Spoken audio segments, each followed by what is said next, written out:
live chat. The Psychetruth live chat. Only on your YouTube machine. I'll answer your questions. Whatever you want to talk about. Live chat. The Psychetruth live chat. Wow, wow, wow. Wow.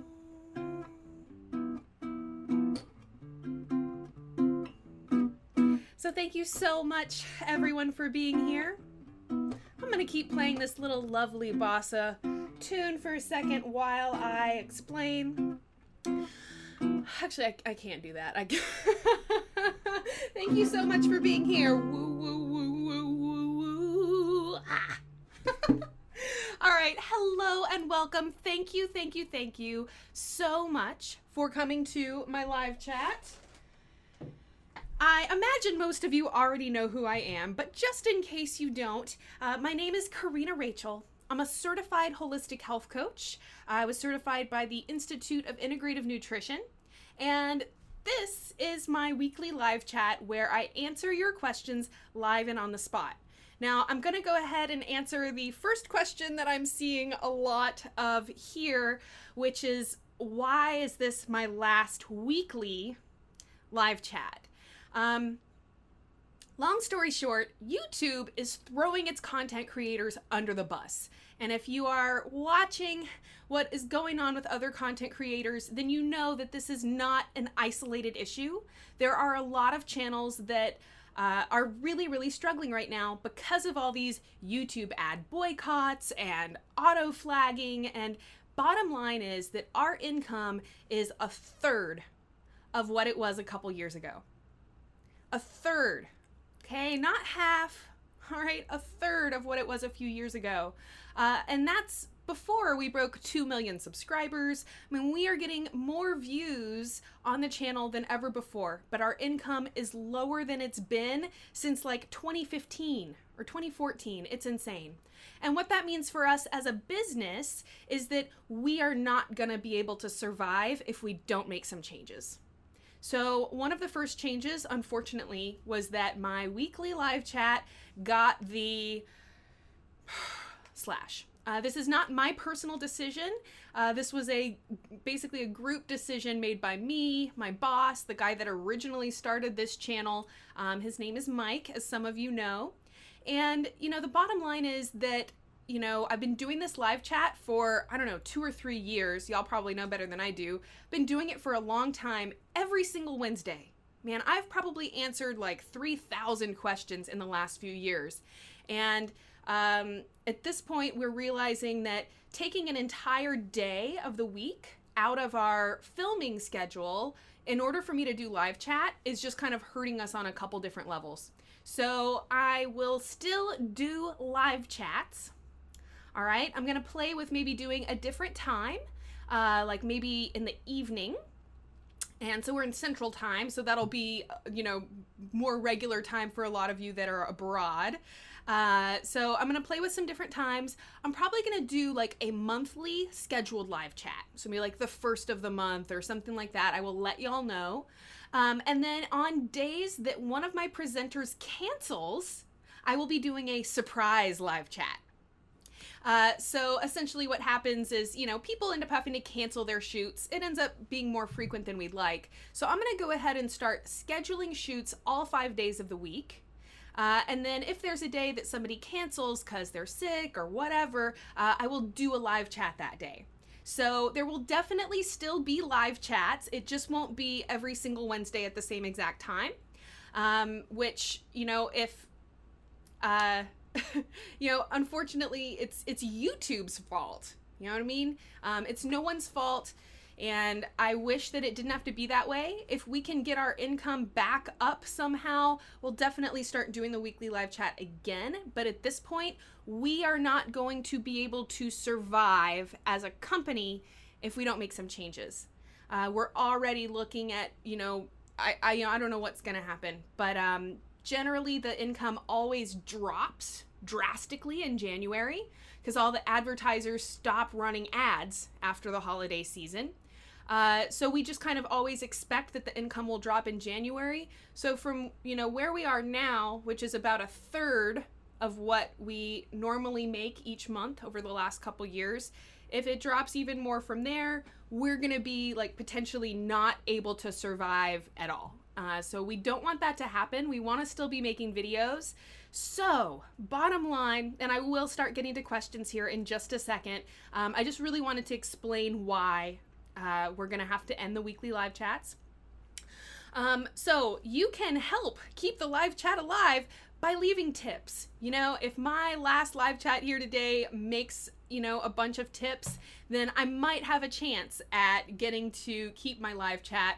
However, I really, really don't think that's going to happen because you guys, for weeks now, we've had the super chat ability and it's like crickets. And I get it. You guys on YouTube, you like free videos. You don't like paying for stuff. I get it. I'm the same way, whatever. But for the content creator, it's bad news bears right now. Essentially, there is a war on independent independent content creators by the mainstream media, by all of these big advertising companies that essentially can control everyone.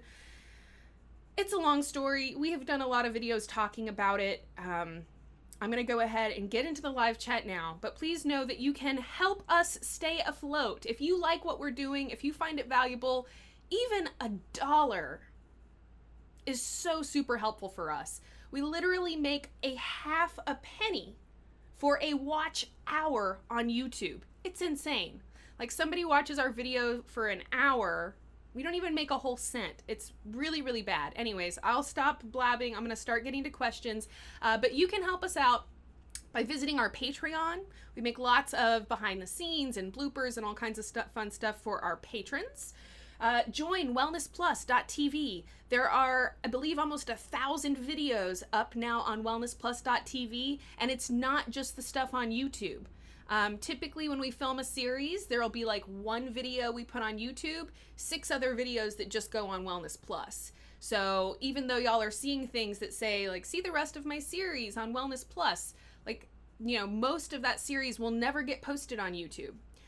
All the stuff that gets flagged, like massage videos that are no longer going up on the YouTube channel, there's tons of that stuff over on wellnessplus.tv. And we're actually giving everybody a free 7-day trial so you can try it out and see if it's worth your money. But anyways, sign up for a free trial. We would love for you to check it out. We love making videos that help people, and unfortunately, YouTube is just forcing us to diversify our income. We would have continued forever just making free videos on YouTube if we could survive that way. So please know, like, it's not us just trying to get rich, okay? It's us just trying to survive. It's really bad news bears out there right now for YouTube creators, especially anybody that's a political content or a political commentator, or, for us, we're always, giving people healthy alternatives to, the mainstream, whatever it is, food, pharma, etc. So all the big advertisers on YouTube, they don't like us. They don't like us for the information that we create. So, coming now into the live chat, getting to your questions. Thank you. Many, many thanks to all of you who are here. Just so y'all know, I love these chats. It makes me so happy. It literally makes my day. I almost cried at the meeting where I was told that my live chat was getting hacked, or whatever. So please know this is not my personal decision. I love talking to you guys. Y'all are still more than welcome to email me, leave comments on the videos, asking questions, etc., etc. Here we go. I'm ramping up. I'm going to get to as many questions as I can since it's the last day. I will go ahead and do a full 2-hour chat. And alrighty. Okay, so McKenna Ballet 13, thank you so much for your question. By the way, guys, leaving comments here. If you put some question marks at the beginning of your question, it'll make it easier for me to see the questions amidst all the little comments and chitter chatter. So McKenna Ballet 13 did a great job doing that. She says, any tips on hip pain in the front? So the front of the hips, what's often called the hip flexor, I assume you're talking about, just right at that crease, when we sit down, separating our legs from our pelvis. So the hip flexor is very, very important for helping our legs lift, helping us walk, helping us stand up from a seat. This is one of those areas that gets used a lot, but doesn't get conditioned very much. There's not very many people that are out there like looking for front of hip stretches, right? Lots of people look for back pain stretches and things like that. But the hips are just kind of this weird area that we kind of forget about, or we forget to try and care for, right? So there are a couple of different issues that could be going on. I assume, since you have ballet in your screen name, that you're a dancer. One of the most common things is, when people are doing, whether it's dance, ballet, or anything that involves a lot of flexibility, is there's a large tendency to kind of push yourself too far, or to maybe overstretch a muscle, especially if we're trying to get our splits or something like that. So McKenna, I would just kind of pose the question to you, what brought this hip pain on? Were you practicing splits, or was there a specific moment that you noticed it? Is this just something that's always been bothering you? The first thing I would say is to just be more conscious of that area. So just noticing if there are certain things you do that make that area more painful or not. And just, we have a lot of videos on hip flexibility. And if you put in hip flexibility as a search term on the channel, you can find a lot of videos. I would encourage you, if you have pain, to do a yoga video rather than one of the just kind of regular stretching videos. The great thing about yoga is that when you do a yoga class or one of our yoga videos, is that instructor has designed that entire class or that entire routine to help bring balance to your body. So if they're stretching out one group of muscles, then in the next pose, they'll target the complementary group of muscles. So it's all about having balance and really helping to support your body in whatever you're trying to do, gain strength or flexibility or whatever. So I think yoga would be a really good thing for you to work on. And just really pay attention to not overstretching that area. If you have a lot of pain on the front of your hip flexors, then it might be a good idea to really work on stretching the backs of the legs. Your hamstrings, your glutes. Again, yoga is just one of the best ways to do that. You've got the pigeon pose, which is a great stretch for the IT band and glute. You've got the kind of thread the needle pose, which again is just a wonderful way to stretch the back of the legs. And just trying to have more body awareness. Body awareness means you just are aware of your body. Pay attention to whether you're pushing too far into a stretch. The best way to know that is, can you still breathe deeply and calmly while you're holding the stretch? And if you move into a stretch and you're holding your breath or you're grimacing your face, then you're not getting anything out of that stretch, and you need to just pull back a little bit. So another reason I love yoga, because they always remind you, relax your face, breathe really deeply.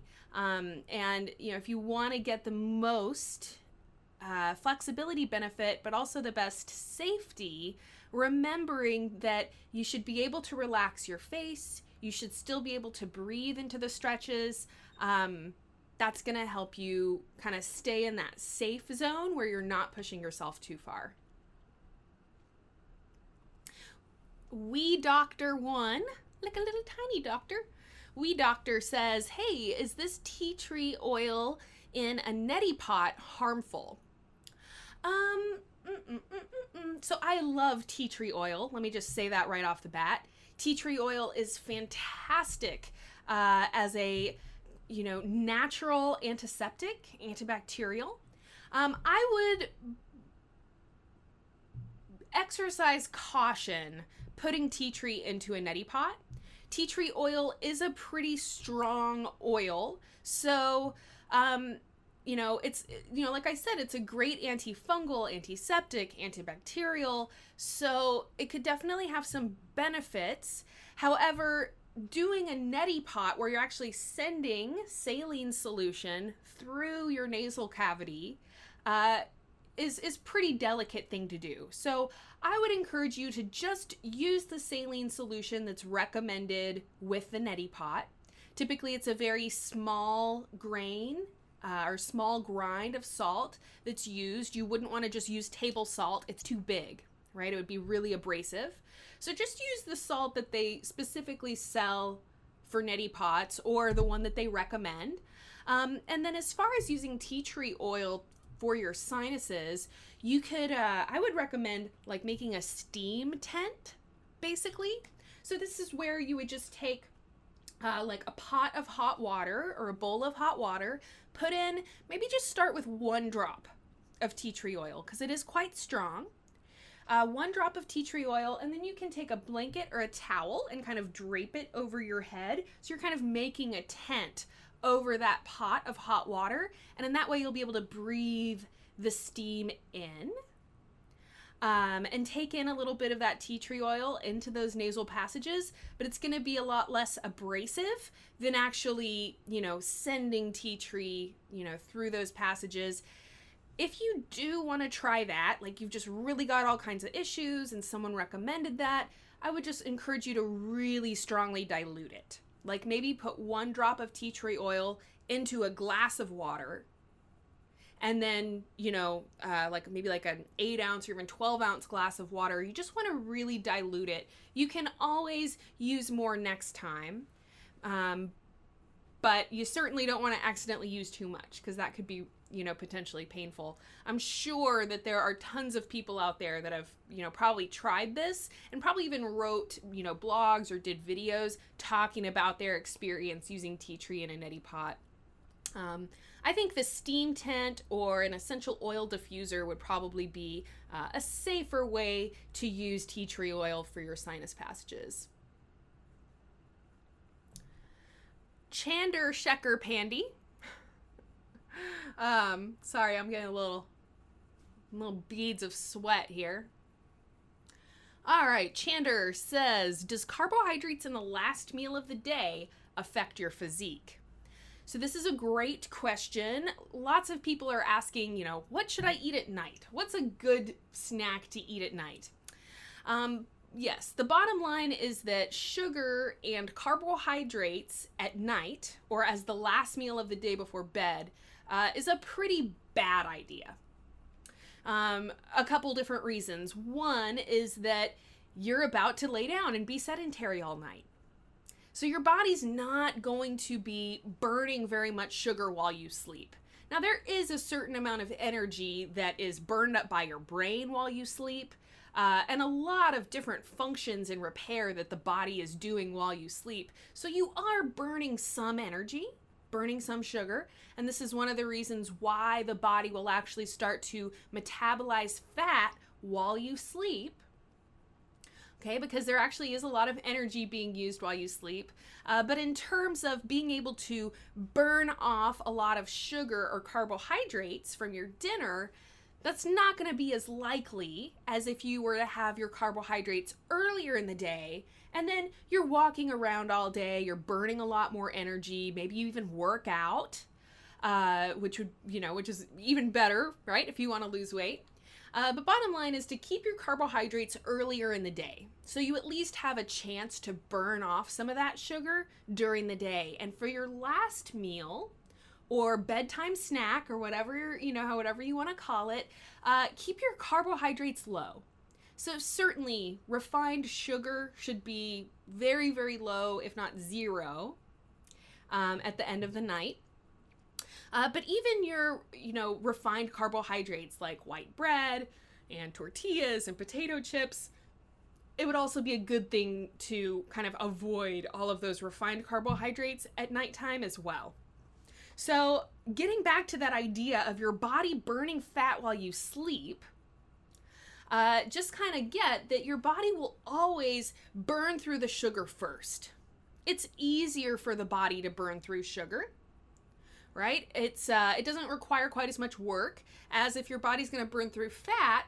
It's got to turn that fat into a ketone and then burn through the ketone. So your body's always going to burn the sugar that's there. So the more sugar that you have put into your bloodstream, the longer your body's going to spend burning through that sugar.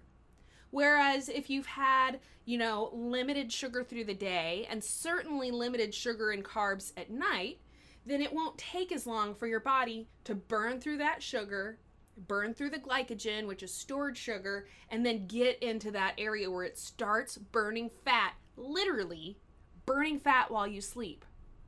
Now, especially if you've worked out during the day, your body will be burning a lot of fat from your workout while you sleep.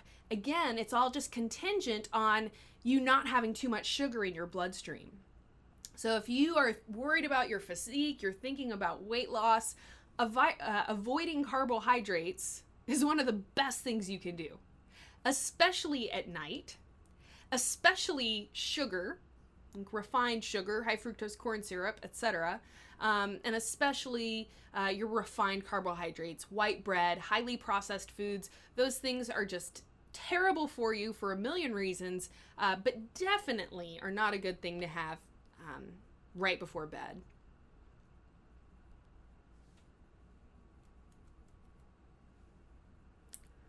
Stay alive. Ariadna, I'm not sure if I'm saying that right, from Greece. I have depression and anxiety disorders. I would like your advice. I don't know if you have a specific question or if you're just asking for advice.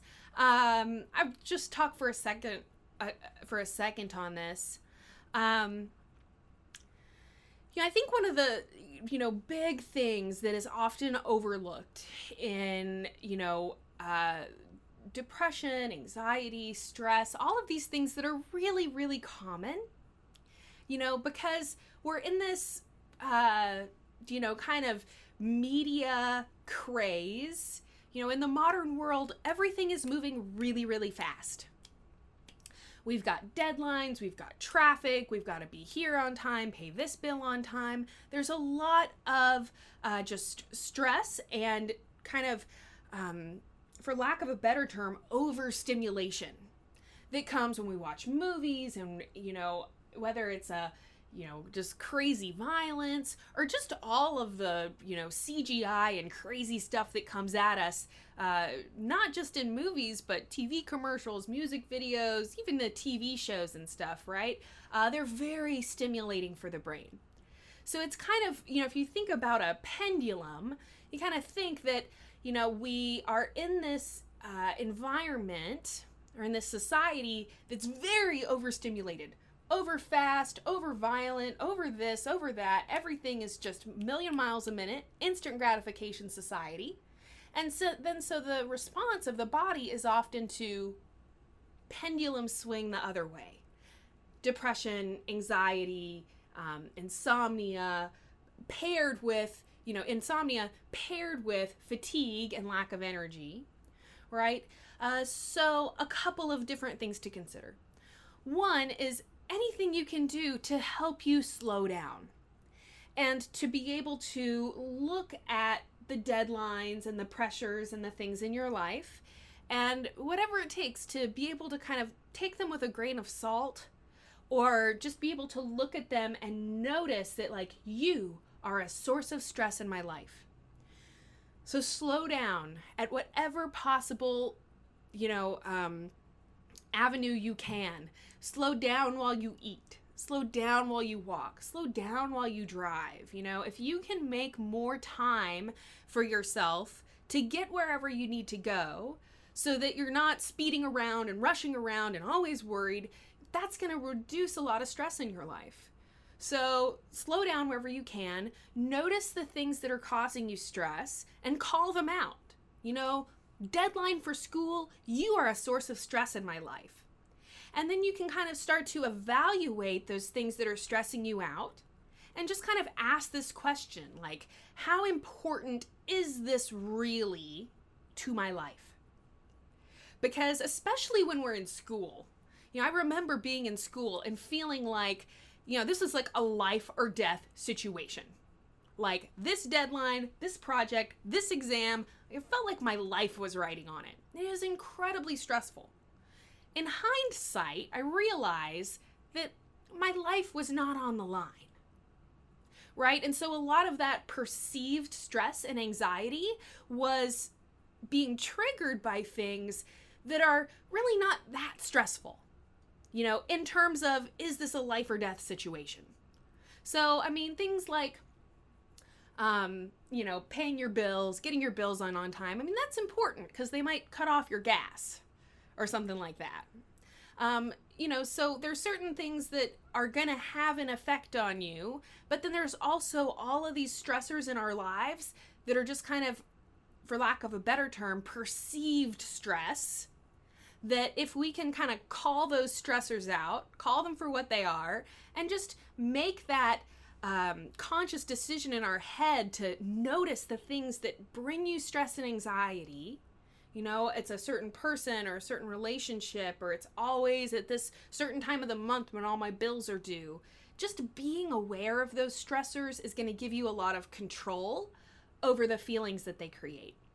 Another thing is, you know, thinking about creating a toolkit of different things you can do to handle those emotions when they come. So an example is taking some deep breaths, walking outside in nature, getting some fresh air, looking at cute animals. You know, I jokingly say this, but I'm actually super serious.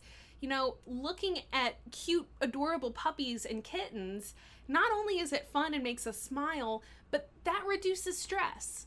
So the idea is that you just kind of create a big toolbox of different things you can do to handle those feelings. And once you start to get those first feelings of stress or anxiety from whatever those different factors are or triggers are, you have something you can do about it. And so, you know, you're gaining control over what's a physical response in the body. You know, so the brain perceives stress and it triggers this physical response of, you know, adrenal hormones and cortisol and other stress hormones. So the physical feelings of anxiety are very real, and it's not just in your head. So recognizing that mental perceived stress causes a physical reaction, a chain of events in, you know, your hormone levels.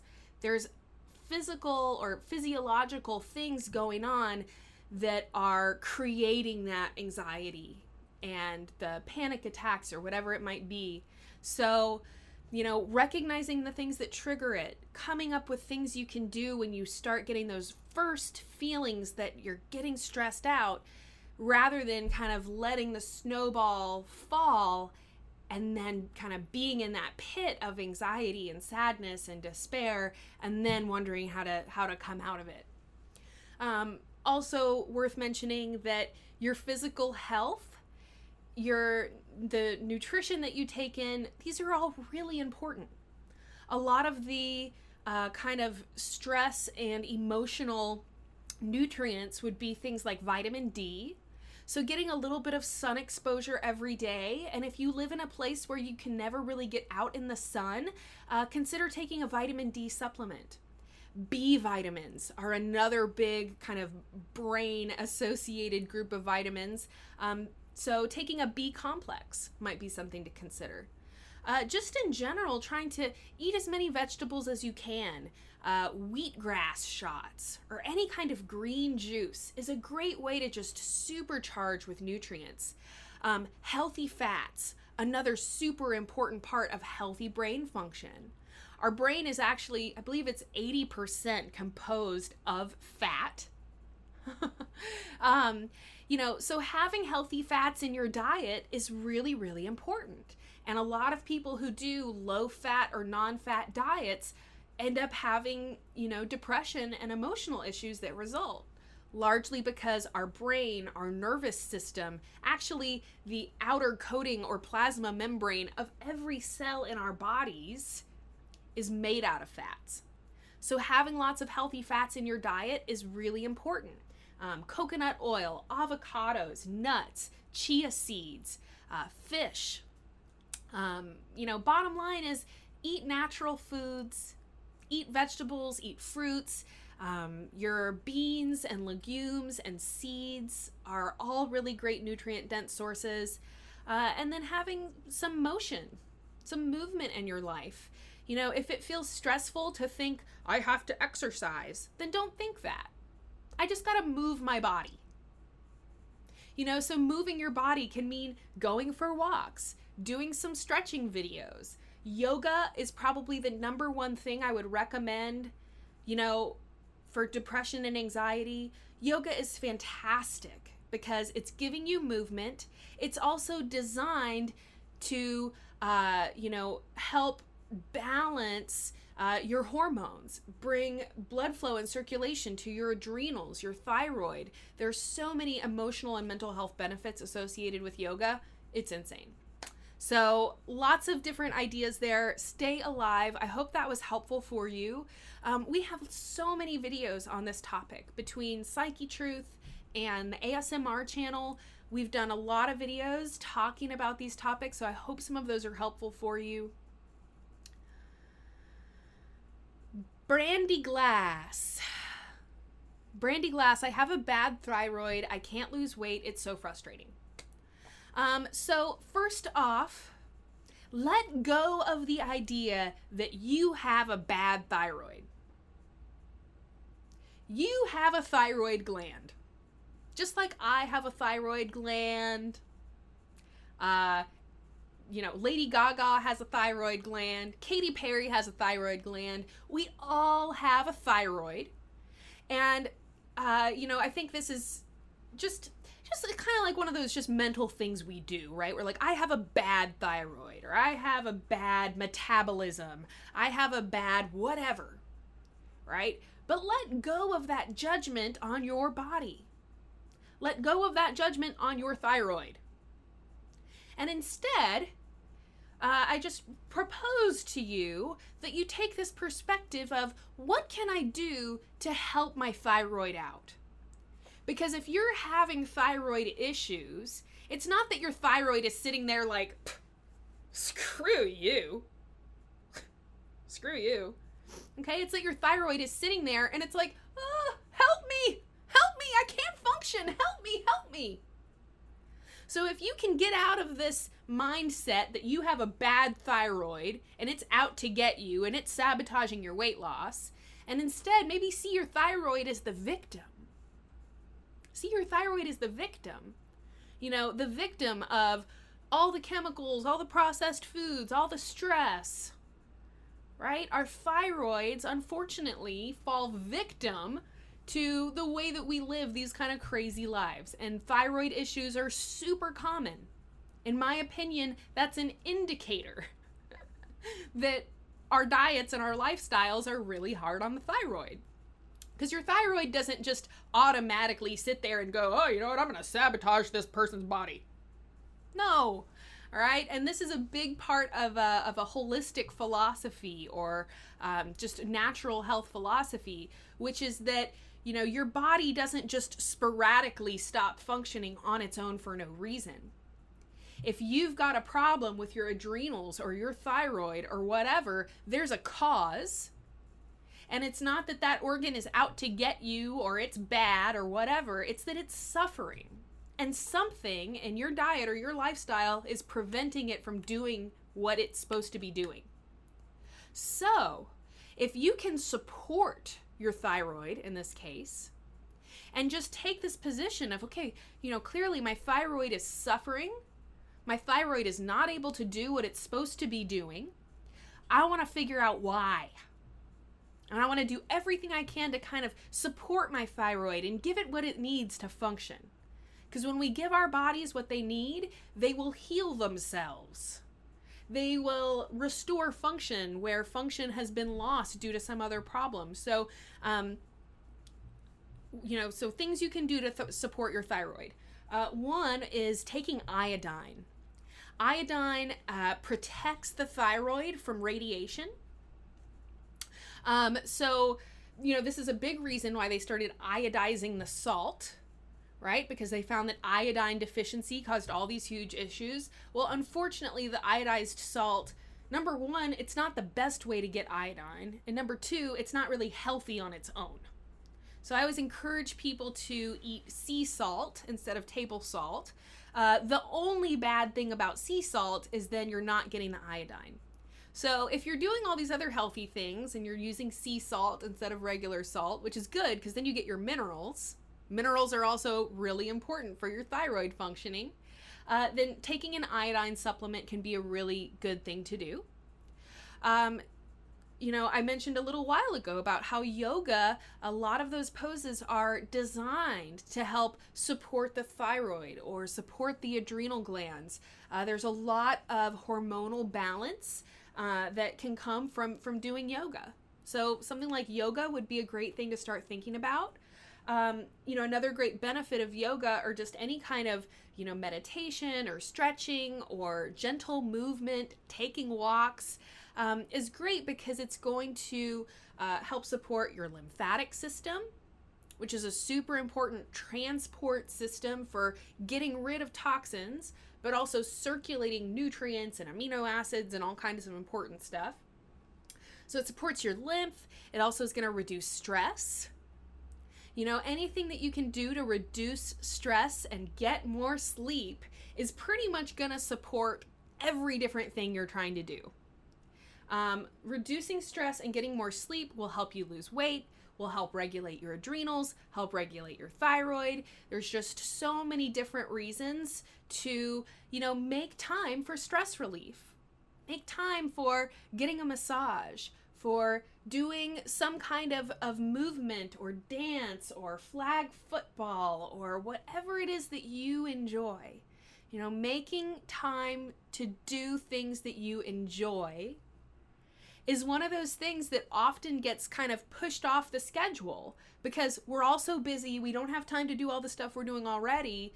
So then all of those kind of self-care pieces, like getting massage, going to yoga class, doing some just relaxing, meditation before bed or whatever it is, we feel like we don't have time for those things. When in actuality, we don't, I wanted to find some snazzy way to say this, but basically, if we're not doing those things, it's going to create all of these other health issues. So you've got to take care of yourself. Try to eat a natural diet. Stay away from those highly processed foods, fat-free and diet foods. They're just crazy processed nightmares. Opt for things that are in as close to their natural state as possible. That don't have this crazy ingredient list. It's not that all of those chemicals are bad, but it's that after years of researching those chemicals, I found that so many of them are bad and should be avoided that much easier than actually reading every label and trying to memorize all these bad chemicals is to just try to eat natural and stay away from the processed foods altogether.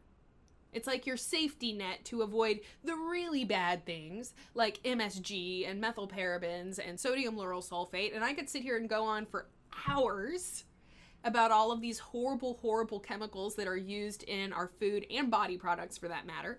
But bottom line is opt for things that are natural. Try to be, eat clean, as they say. And I've got a lot of videos where I've talked about that. Typically there is a cause for any kind of misfunction in your body. Seeing a doctor of functional medicine, this will be the last thing I say about Brandy Glass's thyroid question. If you have a means to start working with a doctor of functional medicine, do it.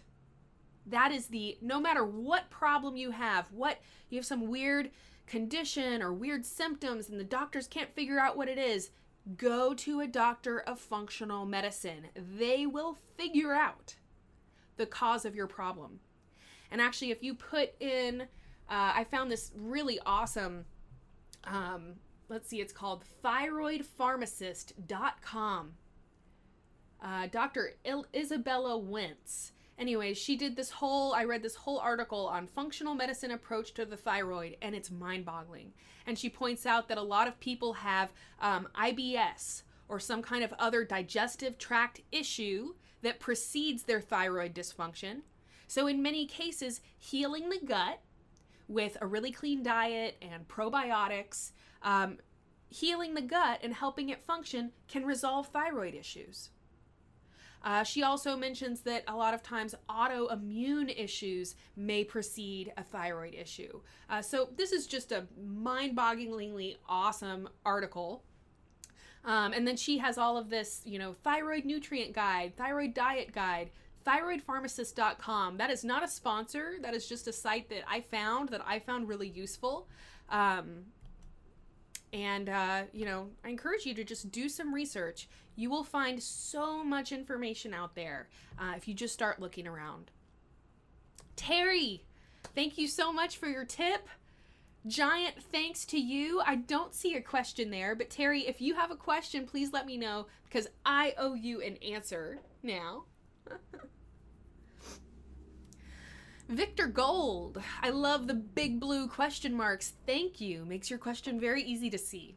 Victor Gold says, can you talk about body wraps and carb blockers and if you would use them? I can't talk very much about them because my gut feeling is that it's a sham. And so I've never tried them. And I honestly haven't even looked that much into them. So it's not something I can really speak to. My personal feeling is that there are a million ways to lose weight. You can improve your diet. You can get more exercise, reduce your stress, get more sleep, balance your hormones. Work with a functional medicine doctor to figure out what are your nutritional deficiencies. Are you deficient in vitamin D? Are you deficient in healthy fats? Are you deficient in omega-3s? And they can actually figure out what's going on with you and help you to, use your body to your own advantage. So when I see these things like body wraps and carb blockers and, there's just 1,000,001 different weight loss products and supplements out there, my feeling is, you don't need to spend a bunch of money on these weird dealy boppers. If you're gonna spend money, spend it on healthy food or spend it on healthy supplements like probiotics. Apple cider vinegar is a great thing to take to help your digestion.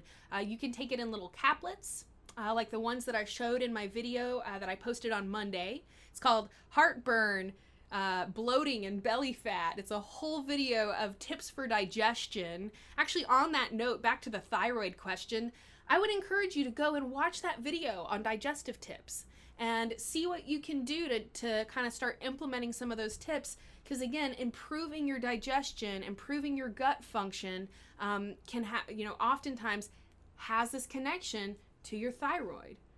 Definitely has a connection to your ability to lose weight or not.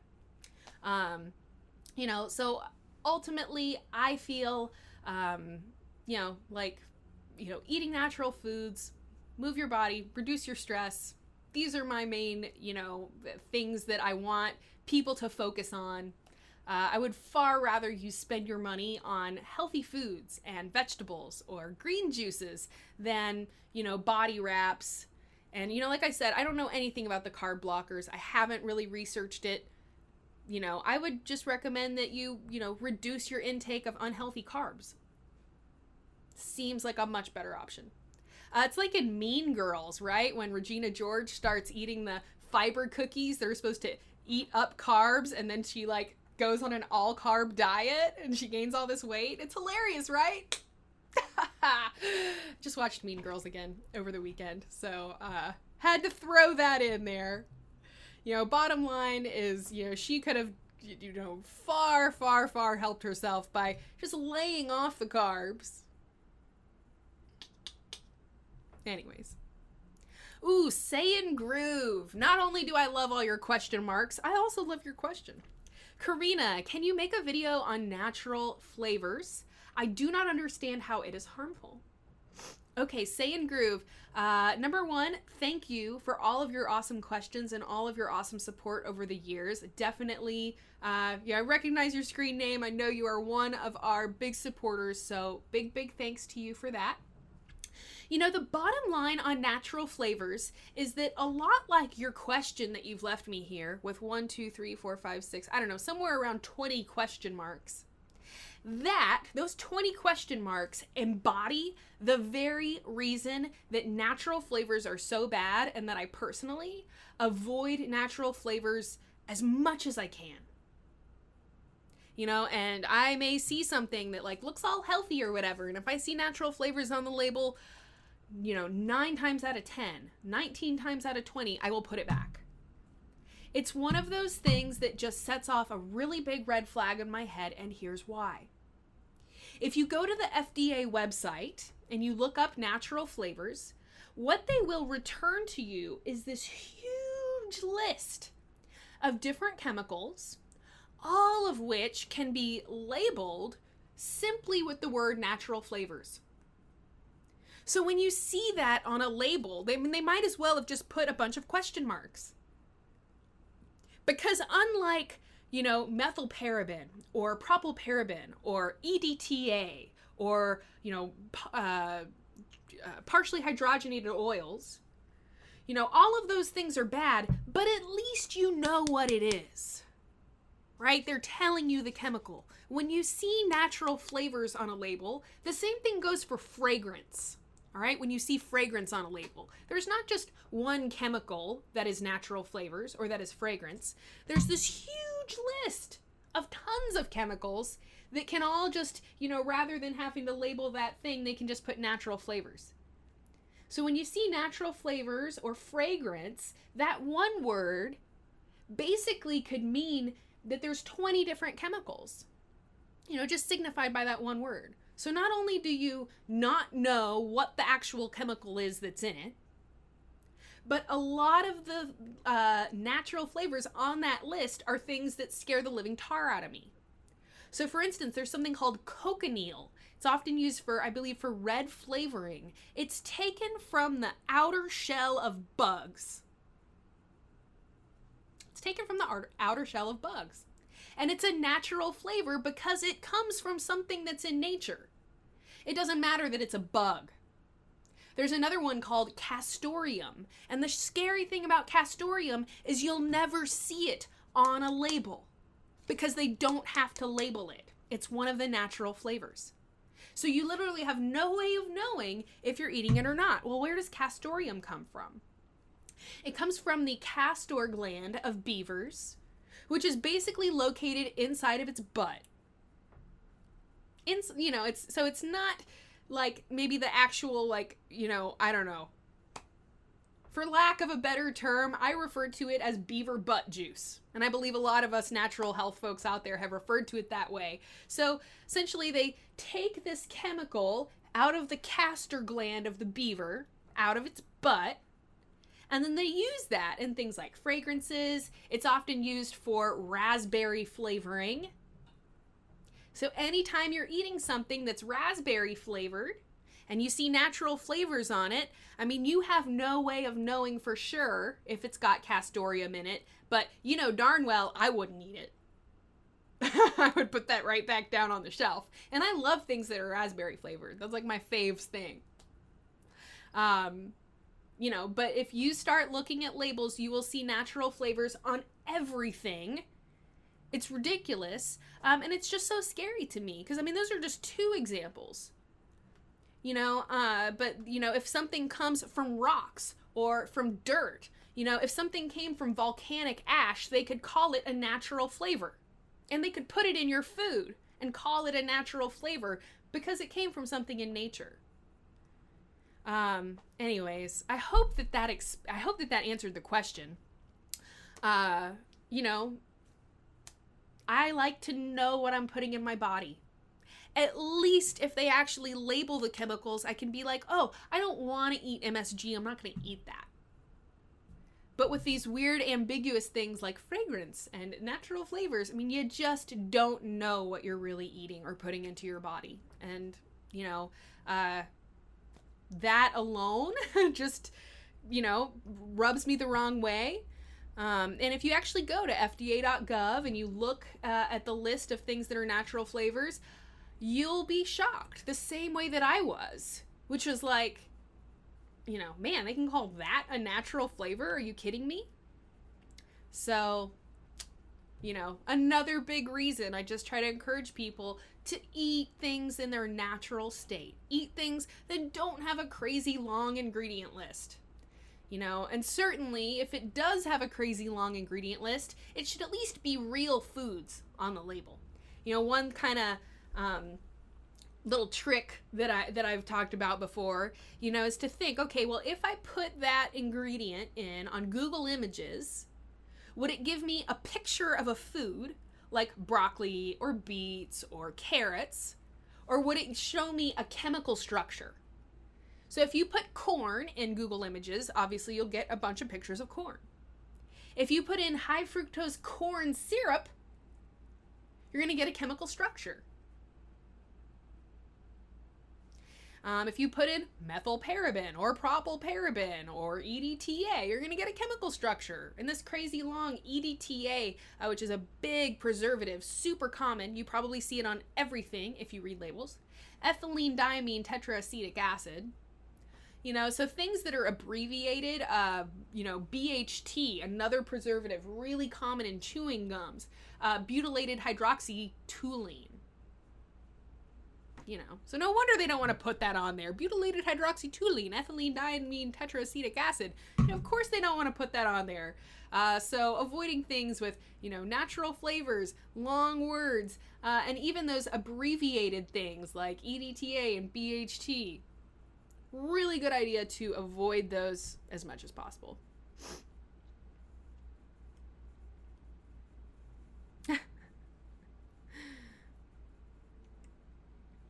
Brandy Glass, good easy snack that is healthy and easy.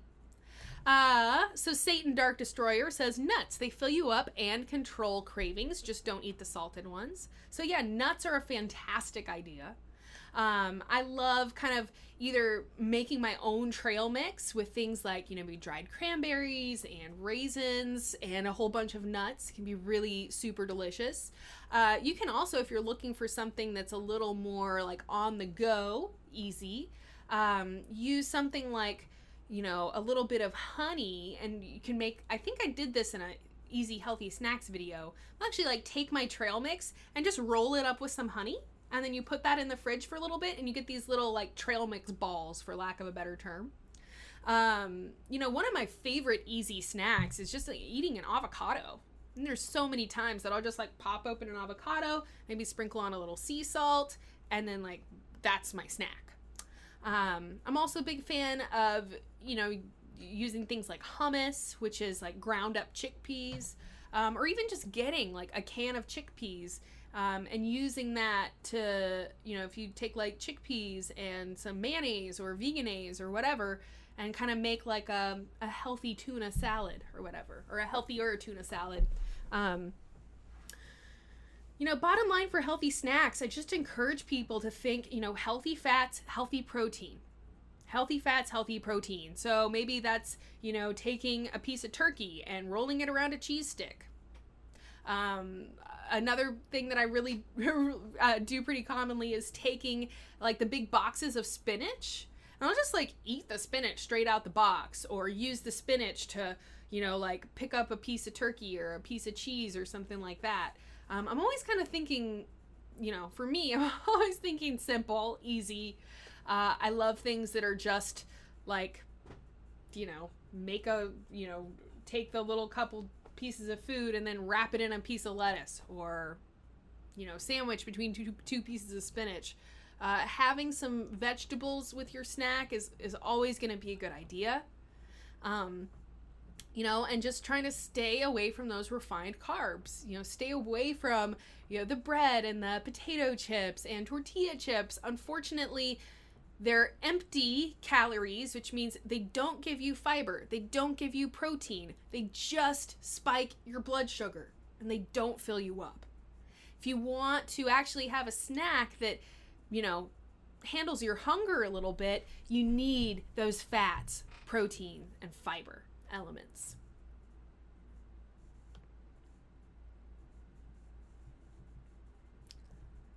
Alrighty.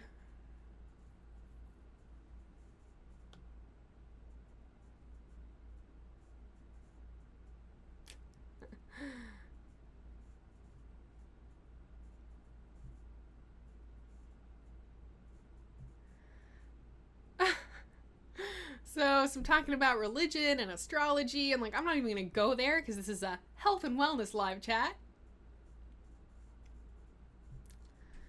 I don't know how you guys got onto onto religion and stuff. Namjiji.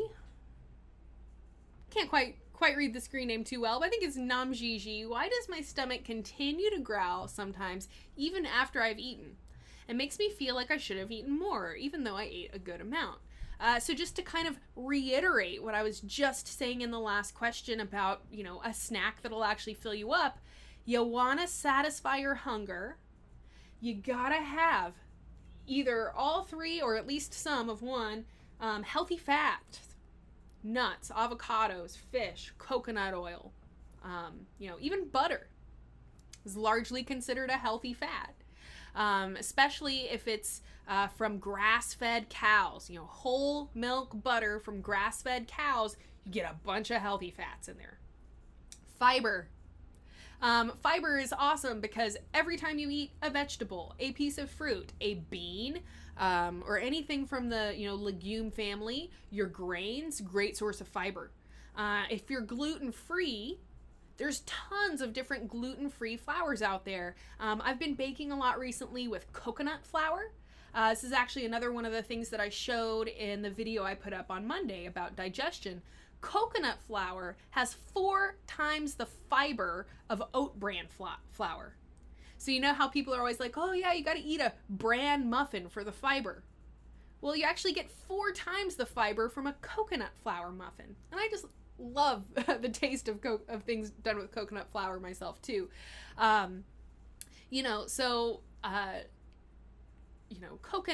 Coconut flour, almond flour, there's all kinds of different gluten-free ways you can still get that fiber in there. And then protein. It is important to note about protein that, a lot of people are getting too much protein.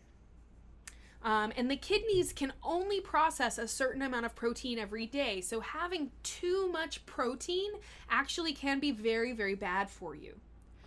So people that are doing, protein powders and meat at every meal, you're probably getting too much protein. However, from the perspective of satisfying your hunger, you do need to have some protein in that meal.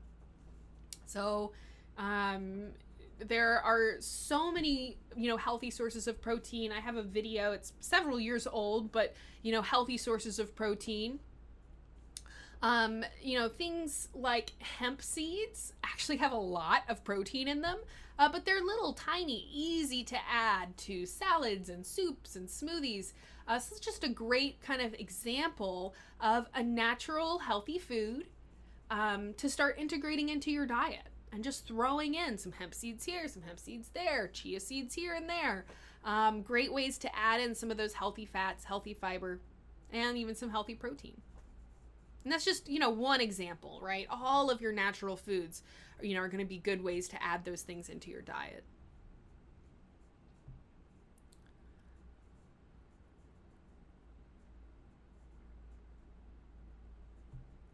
All right, I'm looking for question marks.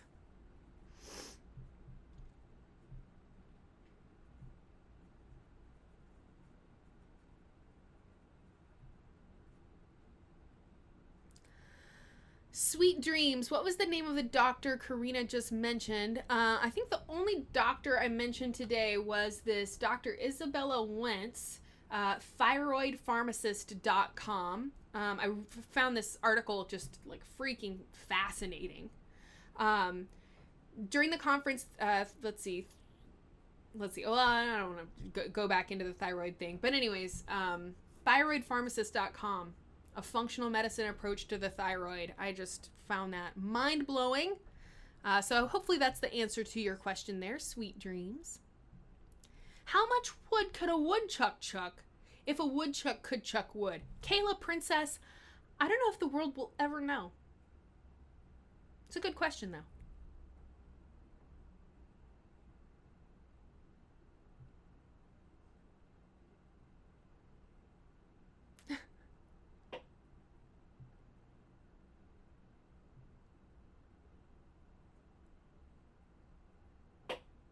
Alicia Short is chiming in here on the thyroid question. Please make sure your adrenals are okay.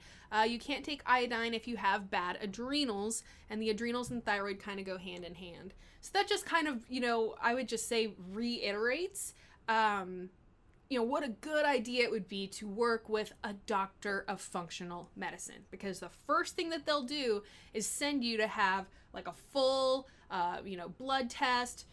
Oftentimes there's even like a urine test or, other things you don't want to necessarily mention test. But they're really looking at like the inside of your body, your nutritional levels, your hormone levels. They know exactly what's going on so that they can use all those clues to Sherlock Holmes out the root cause of whatever's going on with you. Because the body doesn't just randomly malfunction for no reason. Right? It's not like you're like tra-la-la-la-la, all of a sudden, for no apparent reason, your thyroid just starts misfunctioning. I mean, there probably are cases where that happens, but it's incredibly rare. By and large, our bodies are designed to survive. Every organ is designed to function. There's something called apoptosis, or programmed cell death, where if a cell, excuse me, a cell has, damaged DNA, or, one of the components of the cell is not made correctly, or something's going wrong, there's actually this programmed cell death. The cells are programmed to kill themselves, to destroy themselves. So, literally, your body has all of these mechanisms in place to try and keep your body functional. Keep your organs functional. So when something stops functioning the way that it's supposed to, it's not because you have a bad thyroid. It's not because your thyroid is sitting there like, no. It's because your thyroid is like, help me, I can't function, help me. So in the mainstream medical establishment, they're going to throw on, a drug to help with this system and a drug to help with that symptom and whatever. But whatever is actually, stopping your thyroid from functioning, the root cause, as they call it, goes unaddressed.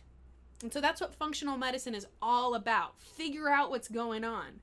So working with a functional medicine doctor, they're going to be able to look at your adrenal glands. And they're going to be able to see, like, well, are your adrenals functioning? And if they're not, they're going to go, okay, well, we got to, work on getting your adrenals healthy.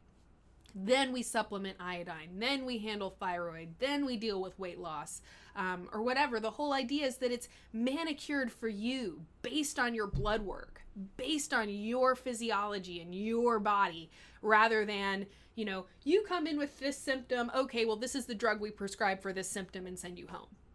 That's kind of the mainstream approach, and it's not working for people. By and large, people are sick of the care that they're getting in the mainstream establishment. So, doctor of functional medicine, even if you can't find one that lives in your city, because it's all based on, blood work and things like that, you could have somebody that's working with you from abroad. And there's a lot of different functional medicine practitioners out there now. I would love to become one. Maybe one day I'll actually go through and do the full, like, becoming a doctor of functional medicine, all that's entailed with that.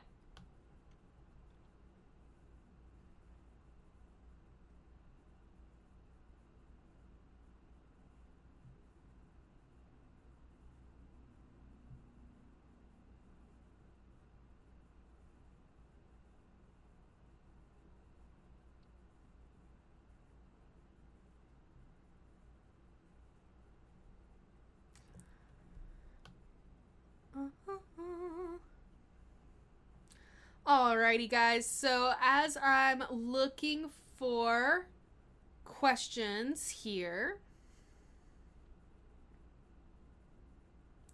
I do just want to kind of remind you guys that this is my last weekly scheduled live chat because as a business, Psychetruth is looking at basically being insolvent or whatever that word is. And you know, in order for us to survive, like literally for us to be able to still be producing videos, we've got to make some changes. And so one of those changes is for me to start filming videos 5 days a week. So rather than, you know, like, because right now we're just filming 4 days a week, and then Wednesdays I'm in the office, I do my live chat. So, you know, it's like a whole day out of the week that we could be filming videos. So from here, moving on, I will probably begin a monthly live chat. I'm going to experiment with some maybe different times and stuff, but we will be sure to, you know, I'll probably mention it in one of my YouTube videos or something like that. Also, if you're subscribed to our newsletter, we send a weekly newsletter. I think it's bi-weekly now, but that's a great way to stay informed of all the things that are new and exciting. If you just go to psychetruth.net, totally free to sign up for our email newsletter. So gonna be moving to just doing monthly live chats, and then I will do random surprise live chats. So if somebody cancels their shoot and I'm not able to, you know, figure out something else to film that day, I'll actually do a little surprise live chat. So keep your eyes peeled. There will definitely still be live chats going on. Unfortunately, though, I'm not going to be able to continue doing this weekly, every Wednesday chat. I've been doing this for, I don't know, 2 or 3 years. It'd be kind of cool to know exactly how many questions I've answered in all that time, but that would be way too much work to figure that out. Bottom line is you can still always email me. Email corrinanow@gmail.com if you want to set up a one-on-one health coaching session. You can also help to support what we're doing by supporting us on Patreon. Sign up for your free 7-day trial of wellnessplus.tv. Hundreds and hundreds of videos that are not on YouTube. It would be stupid for us to make a paid site that just had the same videos on it that we post on YouTube. It's not that. It's hundreds of videos that will never go up on YouTube. Ever.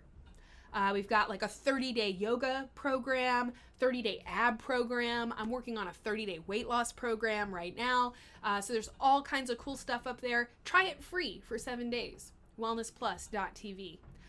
We also have a lot of videos up on Amazon. So if you've got Amazon Prime, it actually really helps us out if you watch the videos on Amazon.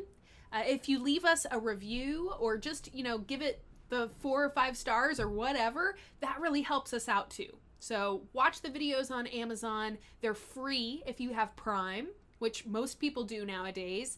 And, you know, super buku extra help if you leave a review on those videos as well.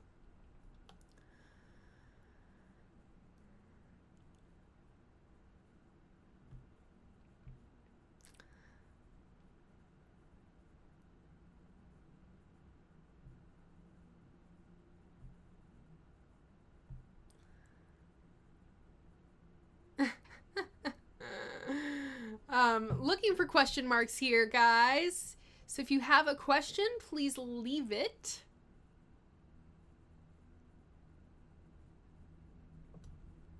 The Whispering Gum Tree, ASMR. I'm seeing a comment where you're saying that you left a tip, but it's not actually showing me your tip. I don't know. I think YouTube, they're just kind of like in over their heads.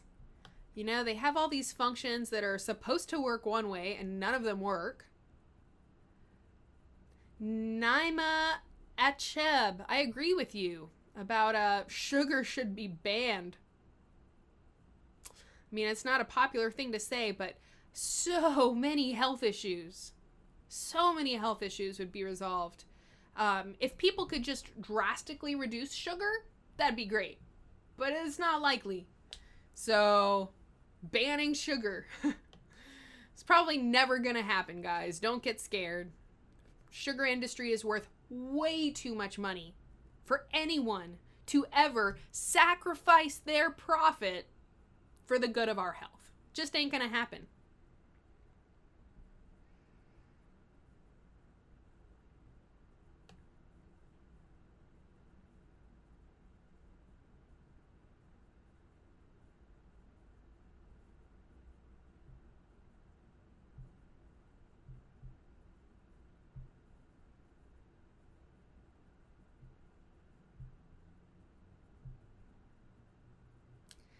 Kara Christie Dobson just says, say my name. So I did that. And okay, so here's Amy Ellison.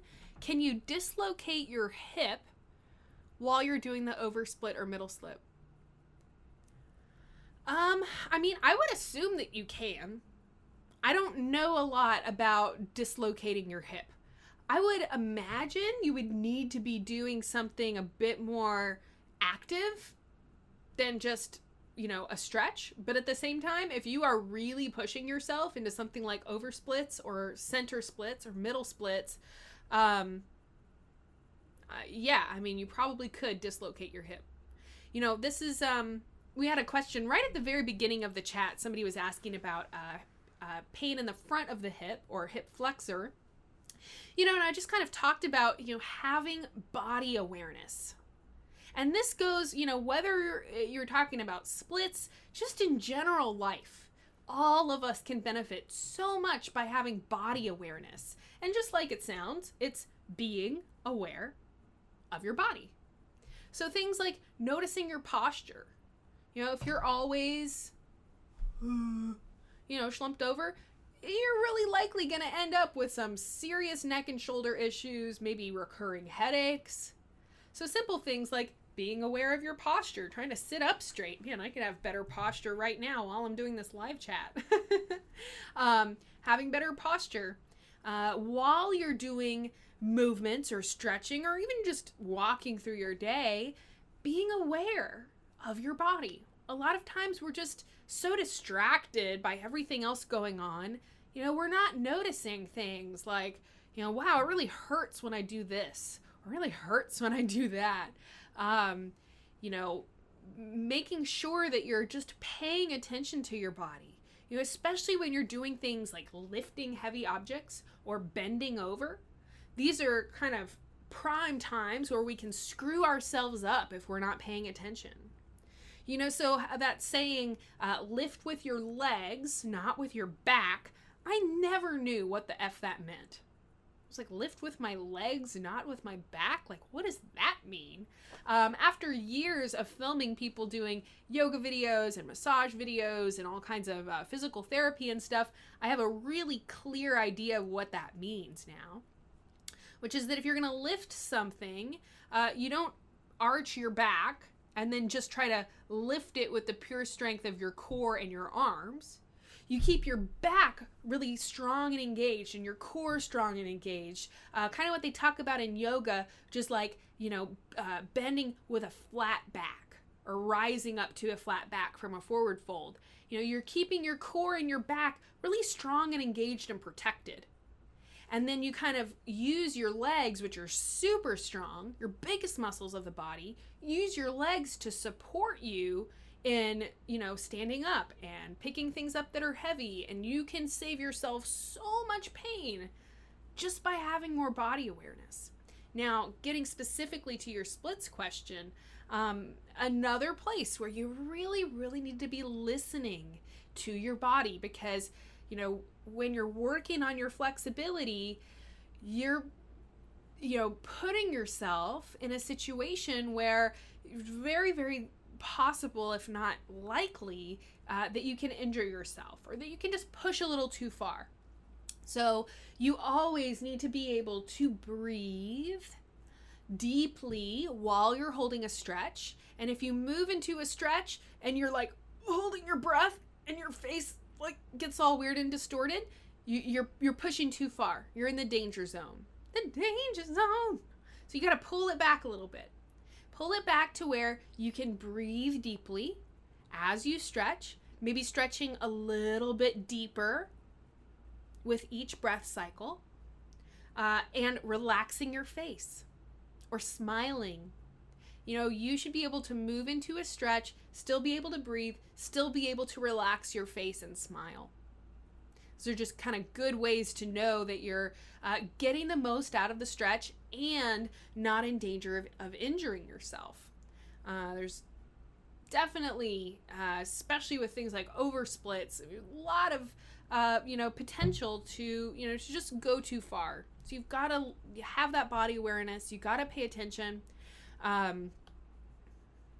There are plenty of videos and stretch and splits videos that I've watched, and I'm like, I can't believe she didn't dislocate her hip doing that. So I'm sure it's possible.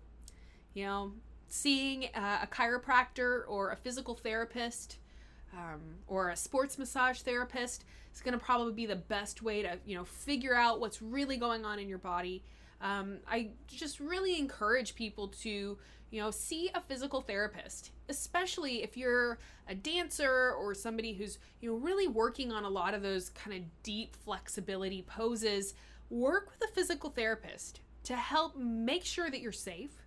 She's also going to be able, or he, is also going to be able to look at your body and then be able to tell you how to adjust certain things to make them the most safe and the most effective for you where you're at. Because we're all different, right?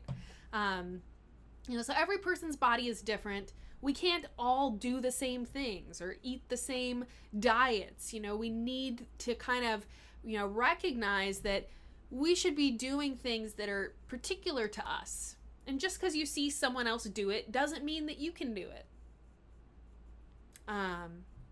Just being really true to ourselves and honest with ourselves.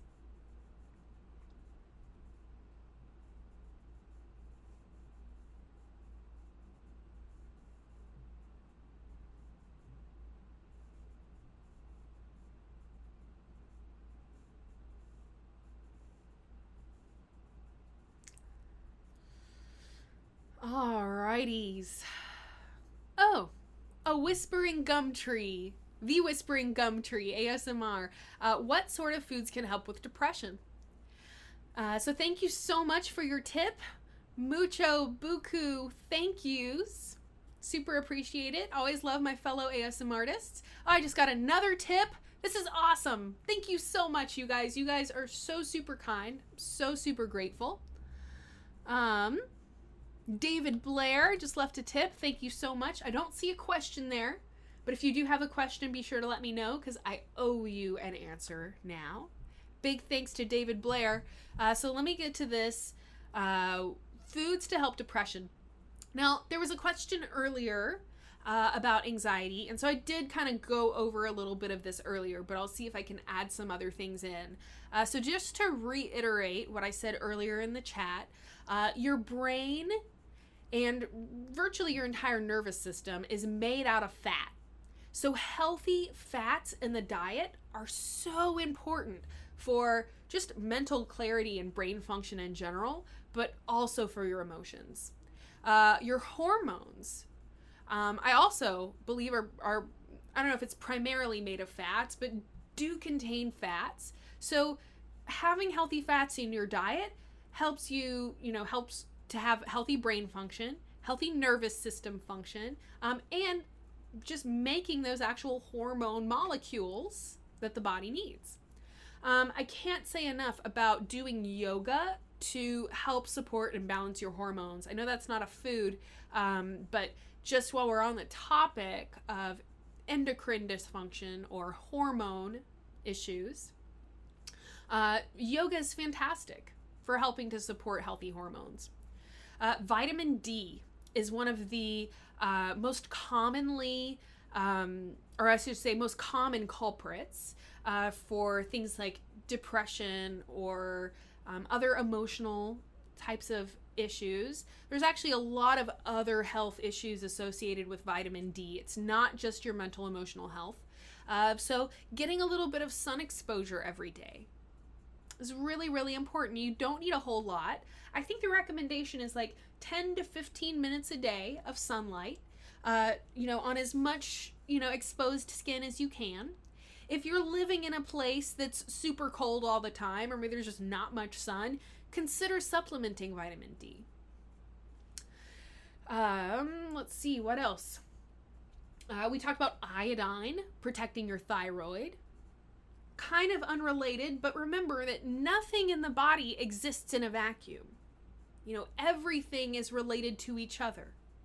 So, anything that you do to improve one part of your health is going to kind of domino effect. I got a really cool visual picture of when they set up like the whole room full of dominoes and you tip one and the whole room goes, right? This domino effect of health improvement that comes from any area of your health that you work on. So nutritional health, reducing stress, big one. Getting more sleep, such a big one. Things like yoga, meditation, just taking relaxing walks outside in nature. Really, really good things to help reduce those stress levels. Let's see. Omega-3 fat. So I know I talked about, healthy fats in general, but omega-3s are a particular variety of fatty acids that have been found to unfortunately be deficient in a lot of people's diets. So omega-6s we typically associate with things like animal products and dairy. So your omega-3s often are associated more with plant-based foods. There's also a lot of omega-3s in fish and stuff like that. But because of our kind of mainstream or modern diets, a lot of people are deficient in omega-3s. And omega-3s are again, lots of different health implications, but definitely in terms of our mental health, those healthy omega-3 fatty acids are really important. So you can take an omega-3 supplement. You can also just work to integrate more healthy sources of those fats into your diet. So chia seeds are a great example of a big healthy source of omega-3 fats. Flax seeds, another fantastic example. As kind of a general comment on nutrients, the more nutrients you can take in, the better. Period. All of the different vitamins are really important for you.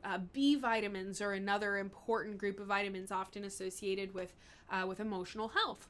But just, there's, suffice it to say that anything you do to increase your nutrient intake is going to be a really good thing to do. So eating more salads, drinking green juice. If you go to the juice bar and get a wheatgrass shot, there's also a lot of wheatgrass powder supplements out there now as well that you can order if you don't have a juice bar. But a little 1 ounce shot of wheatgrass.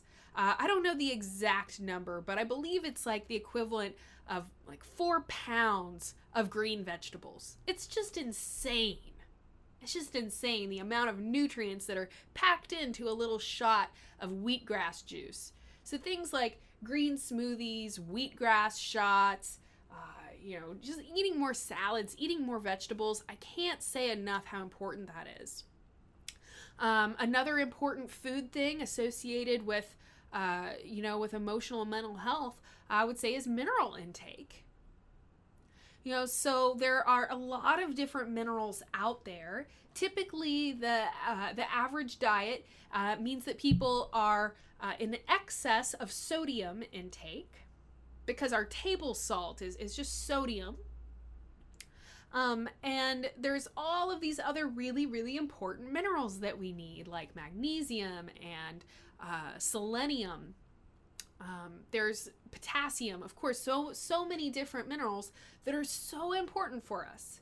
And we are just kind of typically not getting them if we're eating things like processed foods, restaurant foods, fast foods. All these kind of things are going to kind of contribute to a mineral imbalance. One really good, kind of indication that you have a mineral deficiency is if you're having a lot of salt cravings. The body uses its cravings to try and tell us what it needs.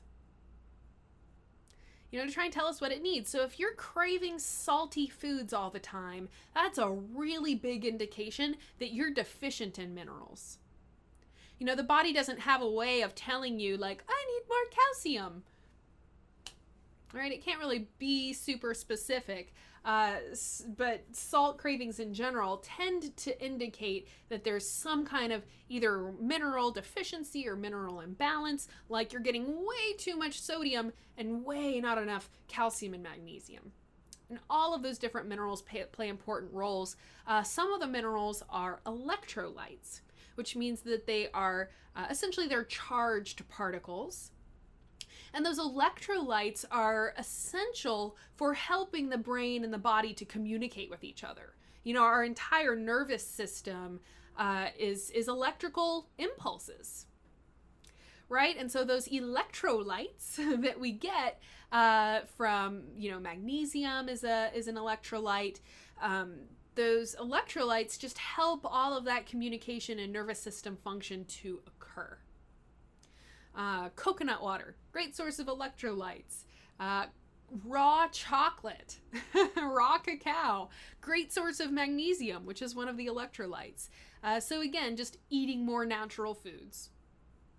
Opting for things as close to their natural state as possible, such as raw cacao instead of cocoa powder. Once the cacao is processed, it becomes cocoa. So all of the chocolate that we're eating from Hershey's and Nestle and all that stuff, it's the processed chocolate where it kind of zaps all those nutrients. So just trying to have the raw cacao in its natural state. There's lots of raw chocolate and stuff out there. This amazing butter coffee that I drank this morning, has that, raw cacao in it. So, just 101 reasons to eat more natural foods.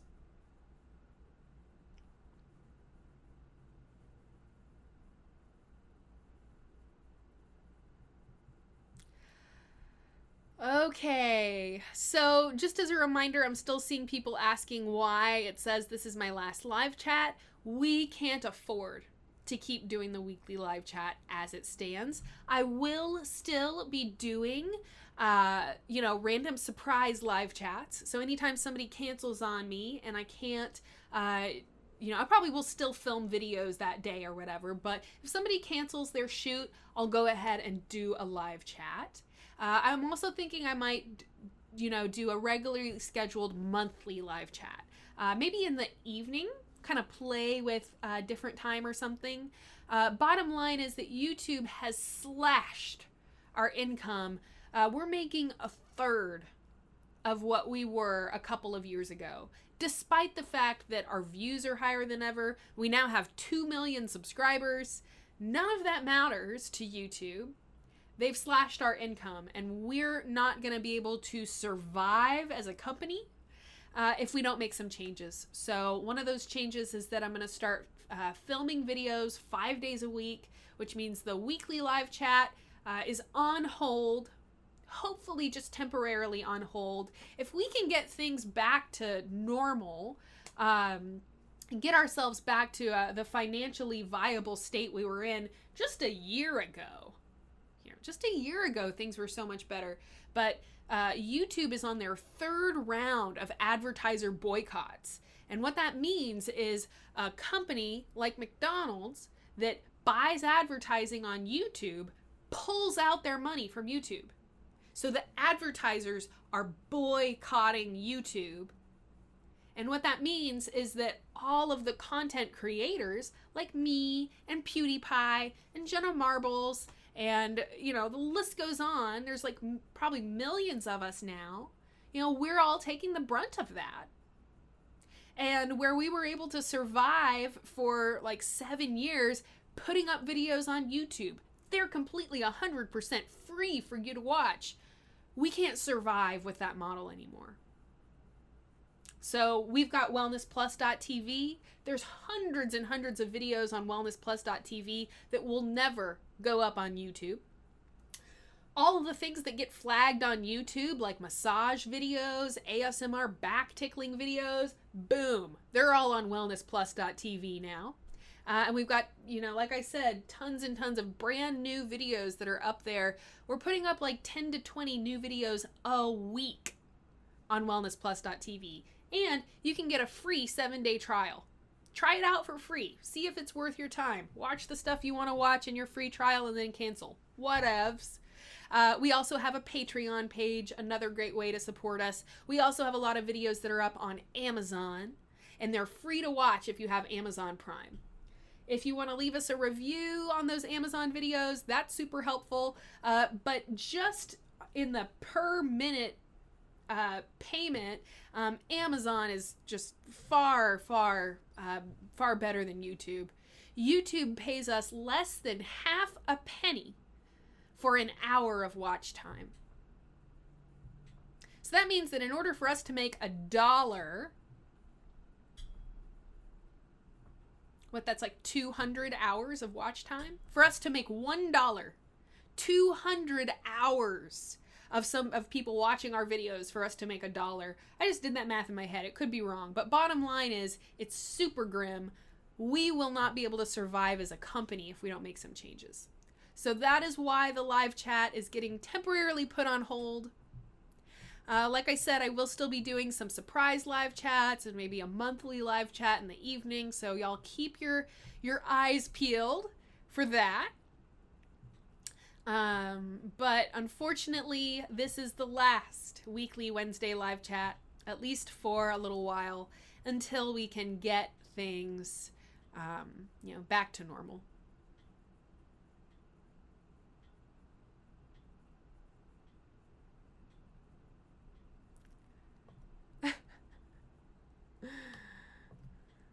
I don't think it's PewDiePie's fault.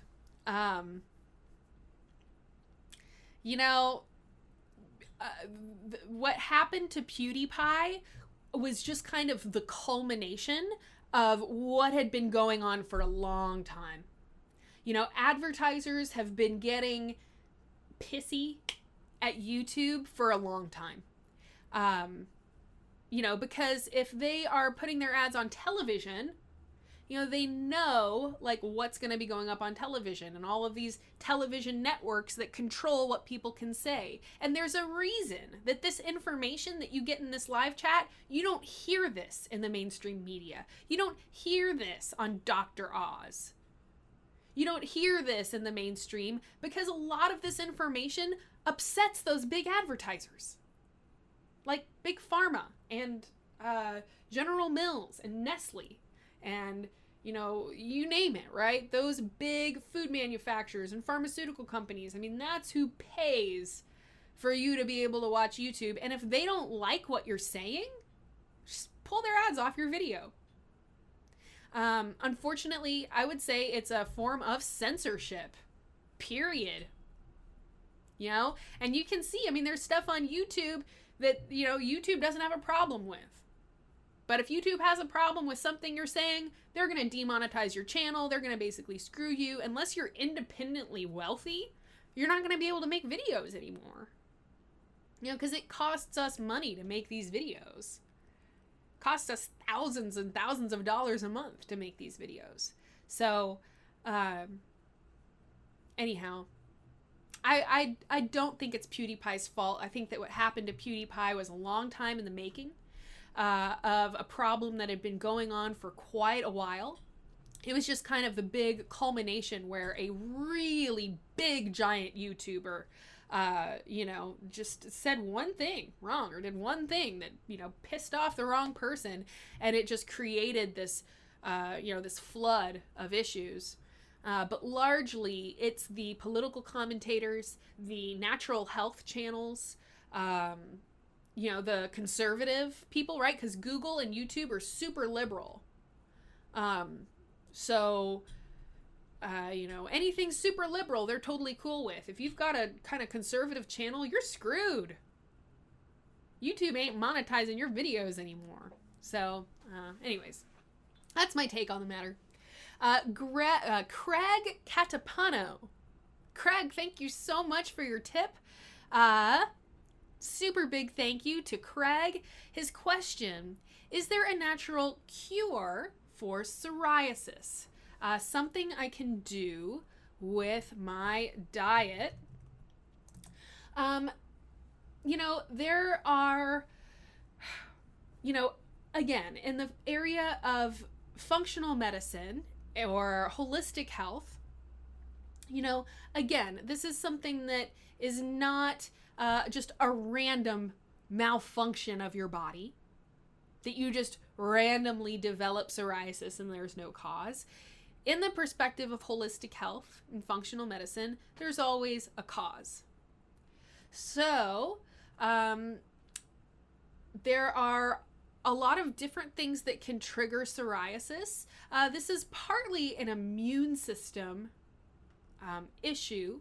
Typically, things like, eczema and psoriasis, there's often an element of inflammation. And inflammation is, part of our immune response. Inflammation is what happens. I've actually got kind of like a crazy bug bite here, might be a good example. Anytime you get that red puffiness around a cut or a scrape, that's inflammation. That's your immune system flooding to that area to try and heal it. Well, what happens is that sometimes the immune system can, for lack of a better term, get confused. So in the case of autoimmune disorders, the immune system actually starts perceiving your own cells or your own skin or whatever it is as a foreign invader, and so your immune system starts attacking it. So things that can reduce inflammation would be a really good place to start. So the anti-inflammatory diet is basically what I've been talking about all the time. Natural foods, reduced sugar, staying away from processed foods. Your anti-inflammatory foods will, be your, especially your dark leafy green vegetables. Things like turmeric, which is a spice. You can also take it in a little caplet. Turmeric, very, very strong anti-inflammatory benefits. So just trying to have a more natural diet. Really reduce your caffeine, your sugar, all of those types of things that we just kind of know we're not supposed to eat.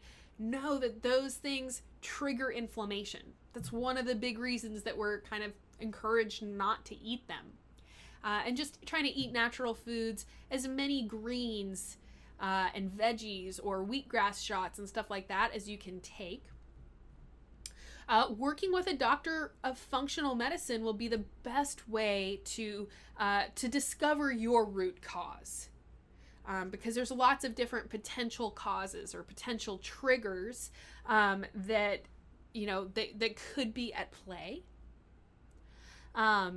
There's not just a one size fits all, like, oh, here's the answer, one type of solution for everybody, right? Everybody's going to have a different solution or a different treatment that they need to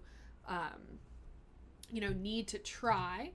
So I definitely recommend, if you can find a doctor of functional medicine, that would be a really good place to start. Let's see. I just put in psoriasis, functional medicine, and I found all kinds of information on this topic. Functionalmedicineuniversity.com is a website that I spend a lot of time on. So they have something called the Natural Psoriasis Treatment Program. And so they're actually going to work with you to figure out, is it something in your diet? Is it a food allergy? Is it, oftentimes there can be things like yeast overgrowth or candida that can potentially cause, like, just throwing the body out of balance, so to speak. There can also be, like I said, autoimmune issues. Gut issues are highly correlated with immune system issues. So if you've got, really for whatever issue you've got, I would just ask, do you have a concurrent or co-occurring gut issue like IBS, GERD, acid reflux, or just indigestion, belly aches, bloating? Something's not working in the digestive tract. That can cause all kinds of different, immune system issues. Not to mention that if your gut's not working properly, suddenly things like gluten, which your body is supposed to be able to handle, well, if your gut isn't functioning properly, or you actually have what they call leaky gut, where gluten can leak out of your GI tract into your bloodstream, well, now you're going to have all of these problems that kind of domino effect off of that. functionalmedicineuniversity.com would be a great resource. The thyroid question y'all had, the psoriasis question, anybody in the chat room now that I haven't gotten to your question, go to functionalmedicineuniversity.com and do a search. And I bet you anything that they will have a variety of information, or at least be able to link you to someone else that has some information on that topic. Basically, anytime I'm researching something, that's kind of what I do. I put in the word and then functional medicine and just kind of see what comes up. And nowadays, there are dozens and dozens of different functional health practitioners out there that are publishing videos and articles and all kinds of stuff on these various topics. Alrighty, guys, I want to thank all of you so much for being here. I am not seeing any more question marks coming in. I'm probably, as soon as I get done singing the live chat theme song, it'll be like, pew! YouTube kind of like drops all the comments on me at once. But I'm going to go ahead and wrap up for the day. Maybe if there's one more question that comes in, or one more tip. How about that? Last call for tips. Somebody out there, you've got a question that you would love to have an answer for. If there's a tip, I will answer those tip questions. If 10 of you leave tips, I'm going to answer 10 more questions. Anyways, guys, please, please, please know that ending the live chat is not something I want to do personally. It's something that I am being forced to do by YouTube.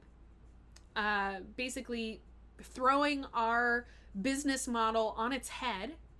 For years we survived posting free videos on YouTube, and we would totally just continue to be doing that indefinitely if we could survive that way.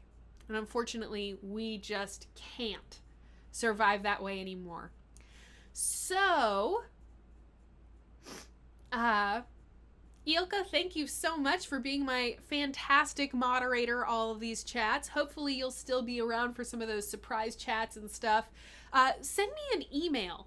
Email corrinanow@gmail.com. It actually has the word email in it. Email corrinanow@gmail.com. Shoot me over an email so we can stay in touch, and I can let you know when the live chats will be, and maybe you can come and moderate for me. On that note, guys, any of you are all welcome to shoot me an email. Email corrinanow@gmail.com if you're interested in either asking a question or setting up a one-on-one health coaching session, which is really the best way to help someone.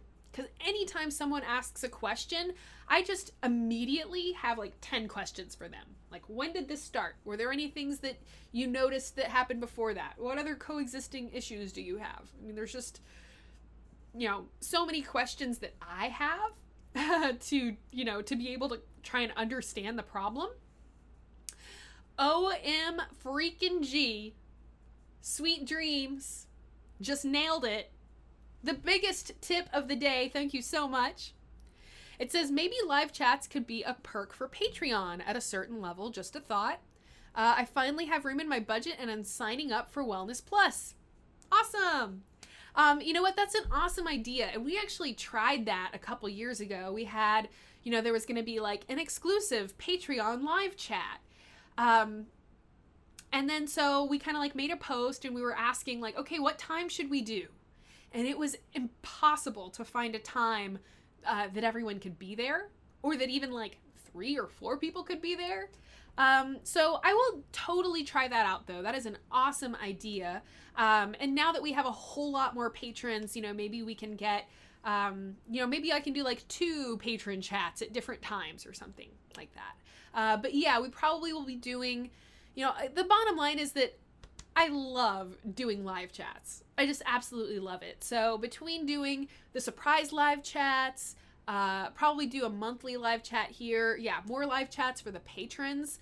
I love being able to answer y'all's questions, and I just feel so honored that, of all of the millions of places that y'all could be, that you come here. And that this information is helpful to you and valuable to you, and I'm just honored that y'all would spend this time with me. I freaking hate that I even have to ask for tips or ask for people to support Patreon. It's just kind of a matter that we don't have a choice anymore. Like, we want to survive as a business. We love what we do. We want to keep doing this. And unfortunately, we're just not going to be able to keep doing it if we don't make some changes and try to get some more patrons and, get some more wellnessplus.tv signups. Remember, you can try it free for 7 days. Wellnessplus.tv. I think it's like $5 a month. It's like less than 2 coffees, Super, super duper awesome. Free one up. Another one of my big supporters. Always love seeing you in the chat. Left another tip. Random question, LOL. How do those yoga girls feel about all those foot fetish comments? I tell you what, free one up. I probably spend more time running damage control on our video presenters, trying to explain to them what an internet troll is. All right, so, everyone gets those foot fetish comments. Every foot massage video, every yoga video, even a video where like it doesn't even necessarily have the feet in it. Somehow people still comment. Even on my videos that I don't even show my feet, people are like, oh, I'd like to see your feet. It's so weird. I've been doing this long enough that I just kind of see everything in the context, which is like, yeah, maybe there's a dozen foot comments, but there's like 200 comments of people being like, thank you so much for this video. This really helped me. You helped me with back pain or whatever. That I'm like, yes, screw the trolls. I'm not going to let a couple stupid, inappropriate comments stop me from trying to help people. A lot of our presenters, pretty much every shoot I do, the presenter, there's some kind of comment about the foot fetish thing and all the weird comments and whatever. Nobody likes their foot comments. Julia Marie, one of our newest yoga teachers, she just has this really hilarious approach to the comments thing, which I think is great. There's just, like Alexa Isis saying, trolls just want a reaction. That's what I try to tell them, is that by and large, probably most of those foot fetish comments aren't actually coming from people with foot fetishes. It's just a troll who wants to get a rise out of you or wants to make you feel uncomfortable, basically, right? We've had tons of presenters that stop doing videos with us because of the inappropriate comments. True story. True story. People are always like, oh, what happened to Donnie? Right? Everybody loved Donnie. She made really fantastic videos. People are like, what happened to Donnie? It was her crappy comments. It was her crappy comments that made her be like, yeah, I'm not going to do this anymore. So, unfortunately, there's only so much we can do. We've got way too many videos to actually monitor the comments on every single person's video. We do have a little filter that filters out a lot of the inappropriate comments. So even for all the troll comments you see, there's probably like hundreds more that the little filter catches. you know, but yeah, you know, for some people it's a source of humor and we can just kind of laugh about it and like, oh, it's funny that people are so obsessed with feet.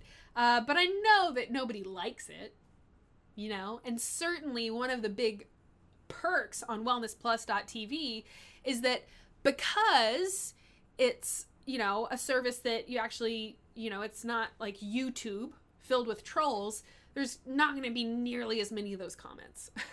So that's really nice. And yeah, free one up. You got to have a tough skin on YouTube. It's so true. You really do. And it's an interesting comment on our human nature that I can get hundreds and hundreds and hundreds of comments that are like, Corrina, thank you so much. Corrina, this video really helped me. Corrina, you helped me lose 70 pounds. But when I'm laying in bed at night trying to fall asleep, what comment is stuck in my craw? Corrina, your nose is crooked. Corrina, why would I take weight loss advice from you? Corrina, why does your eyes look so funny? I mean, like, you know, it's just funny. It's funny how we fixate on the criticisms. We fixate on the negative things. So it's just kind of an interesting, I feel, comment on our human nature, which is that we, you know, can get a million people being nice and supportive, and I mean 90 likes to 8 dislikes. And it's like a 10-to-1 like to dislike rating, but still it's that one person's mean comment that just kind of sticks with you. And yeah, we've lost some presenters from those comments. So unfortunately, in some cases, the trolls win. It's very unfortunate. Abby the gymnast, I see you there.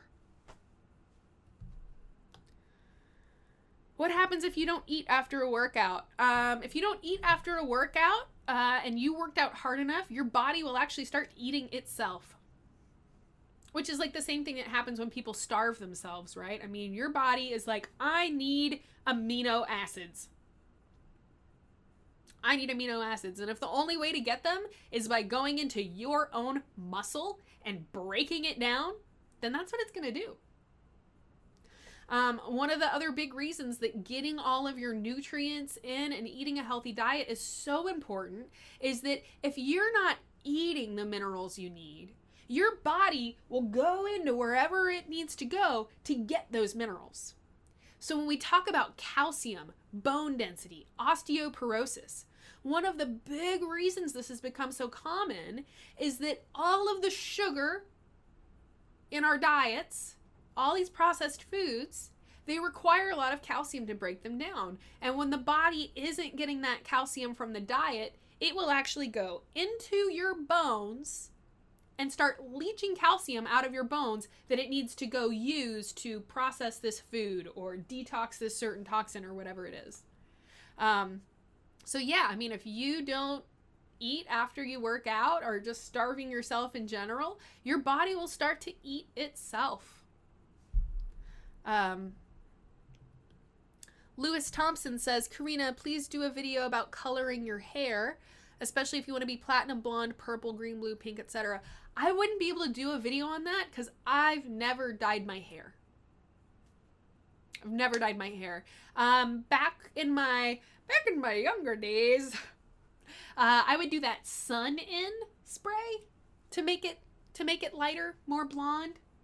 Just like put that sun-in stuff on your hair before you go out in the sun. I think it had like lemon in it or something. I don't really know. But that was, I don't know, it was a long time ago. But I've actually never dyed my hair. Like full on, like dyed my hair. Or had it colored.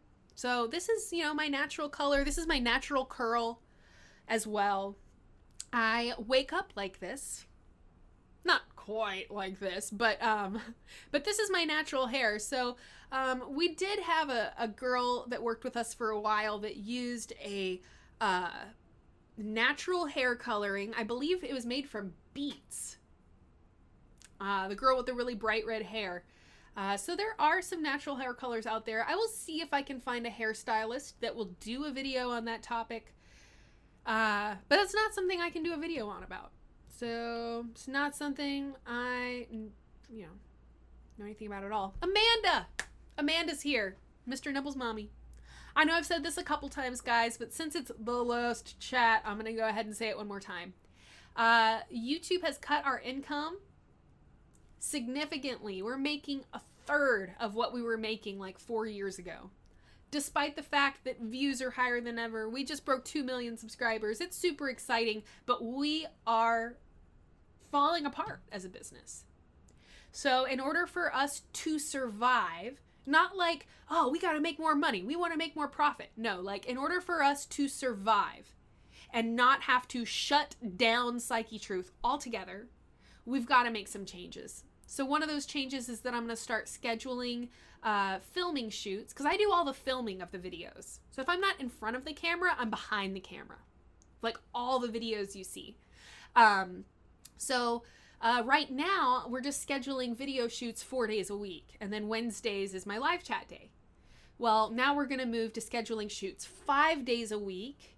And then I will do live chats maybe in the evenings sometimes. And then if there's a day where the person I'm scheduled to film cancels for some reason, I'll do a surprise live chat that day. So bottom line is, I love doing these live chats. I love answering y'all's questions. It literally is like the highlight of my week. I just love it. But we can't afford to keep doing this. So yes, it's being forced to stop. Although, I mean, I've been working with Mike. So Mike founded this channel, I guess about 8 years ago, and he just started it as a hobby. He was like, man, there's a lot of crazy stuff out there in the world. I'm going to make some videos on positive psychology and just try and put some positive stuff out into the world. And so he did that for like 2 years or something before the channel even started making money. And then so he hired me on as his assistant several years ago. So I do a lot of the stuff for the channel. It wasn't my choice to end the live chat. No. But I want Psychetruth to survive. So the same way that there's apoptosis, programmed cell death, your cells are programmed to kill themselves if there's, an error in the DNA or a problem with the nucleotides or whatever, so in order for survival of the being, of the whole, sometimes a little bit of something is sacrificed. So for Psychetruth to survive, I'm at least temporarily going to sacrifice my weekly live chat so that we can survive. I just can't reiterate enough that this isn't us being like, how can we make more money? How can we make more profit? Like, this is us every single month. We're going, will we break even? Will we break even? Will we break even? And typically, the income drops at the end of December, right? Because during the holiday season, all the advertisers are putting lots of ad money on YouTube to advertise their products. Well, come January, a bunch of that advertising, revenue is just gone, right? So we always have a huge hit to our income in January. Well, now we're already making like a third of what we were making a few years ago. And then we suspect that in January, it's going to drop even more. Like, we might be financially insolvent if we can't figure out some stuff. Get some more patrons. Get some more people on wellnessplus.tv. Anybody with Amazon Prime, go watch our videos. Free with Prime. Leave us a review. That helps us out so super much. For years, we were able to survive with this business model of create videos, put them on YouTube for people to watch for free. Boom. Totally worked. I mean, we've never been a very profitable company, but we were, financially viable at least. And so, unfortunately, that is in danger. And so we are just kind of covering all our bases to kind of see what we can do to help that. Any ideas that you guys have, what can we do to make our videos better? Would y'all like to see shorter videos? Are the videos too long? Do you want like 3-minute videos, 4-minute videos? I mean, I personally feel like in order to give the breadth of information I want to give, I need, 10 or 20 minutes. But maybe people prefer 5-minute videos. I don't know. So if you've got ideas, man, let us know what we can do. If you go to Amazon Prime and go to the video section, if you just search Psychetruth, you'll find the videos. We've got a lot of yoga. We've got some ASMR videos. There's also a lot of massage videos that are up on Amazon. The 30-day yoga challenge that Jess Timsit made, that's up on Amazon. So to do the 30-day yoga challenge, you don't even actually have to sign up for Wellness Plus. You can go do that challenge. It's up there free with Amazon Prime. And I think we actually do have like a landing page of Amazon now, like amazon.com/Psychetruth. But I also just know if you put in Psychetruth in the search bar, you should be able to find those videos. Anyhow, guys, I have now overstayed. I said I was going to do a 2-hour chat since it's my last chat. So I'm hitting that 2-hour mark now. I'm going to go ahead and sing you guys. I'm not going to even say one last live chat theme song. The last one for a little bit. We'll see how soon, or basically what we'll see is how long can I wait? How long can I wait before I just have to do another live chat? I'm sure I'll be doing another one soon. It just won't be on the weekly schedule like I've been doing for the last couple years. Yeah, so Free One Up just chimed in. YouTube stats say that people do prefer the average video to be about 4 or 5 minutes. So we'll probably start making, some little shorty videos. I'll be talking about this fast because in order to get all the information that I need to get out in 4 or 5 minutes, I'm going to have to talk about as fast as I possibly can. No, I'll try not to talk that fast. That'd be really annoying. Alexa Ice says, this and Dr. Berg are the best channels I know of. I'm a huge fan of Dr. Eric Berg myself. I love him. If he I don't know if he ever watches Psychetruth, but if he does, he's probably like, I think this girl watches my channel. But yeah, he's fantastic. Just so super duper super knowledgeable. Anyhow. Omar M., good to see you. Glad you're here.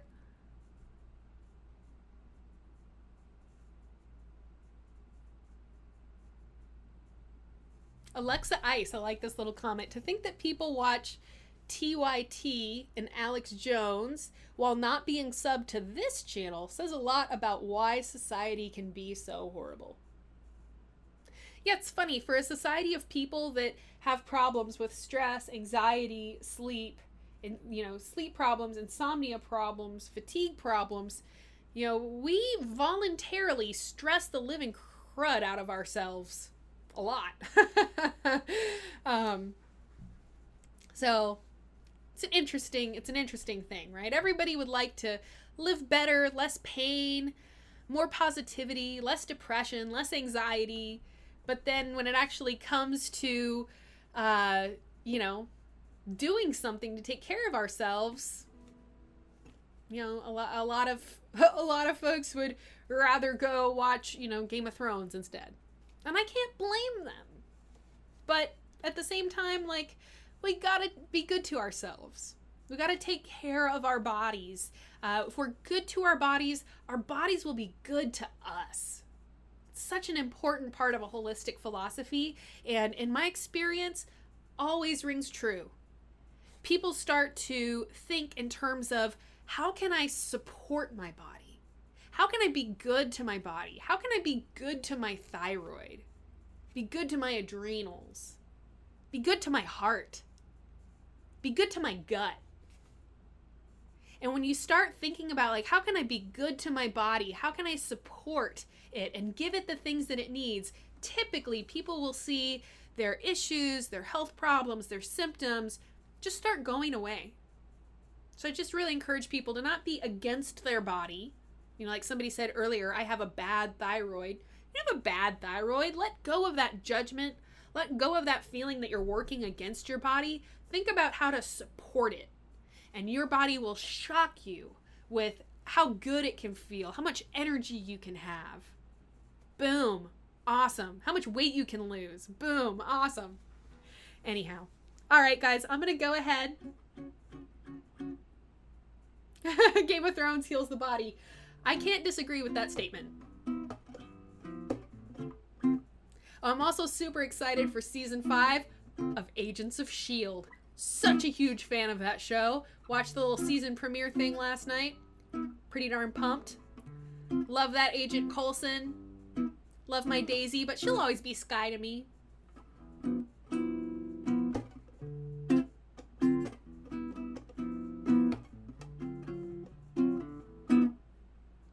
You're the highlight of my week, Amanda.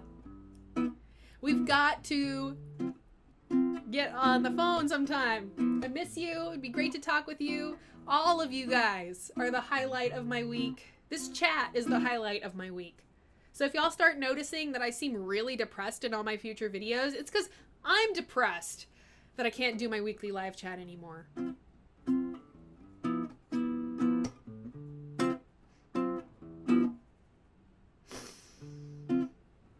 Oh yeah, Daredevil. Best one. Lots of ASMR in Daredevil. One of my favorite things about since I've become an ASMR artist is that you start noticing the ASMR in your shows, your commercials, your movies. Sweet Dreams, you are too kind. Thank you so much. You are so sweet. I'm so just, I don't know, humbled and honored by all of your kindness. Super, super generous chat today, guys. Thank you so much.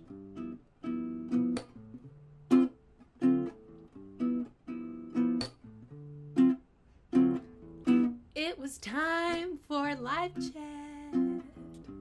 The Psychetruth live chat. Happening sometimes on your YouTube machine. Live chat. I'll answer your questions about whatever you want to talk about that's health related or somewhat health related. Live chat. The Psychetruth live chat. I'll do a monthly and let you know when it is, maybe 7 p.m. Central Time.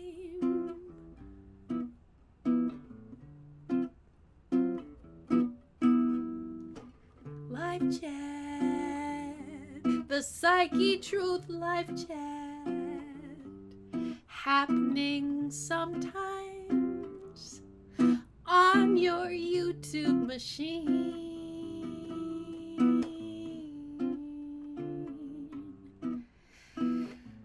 Whoa. Nicolette Tucker. YouTube sucks and is basically forcing me to stop my live chat so maybe we can stay financially viable.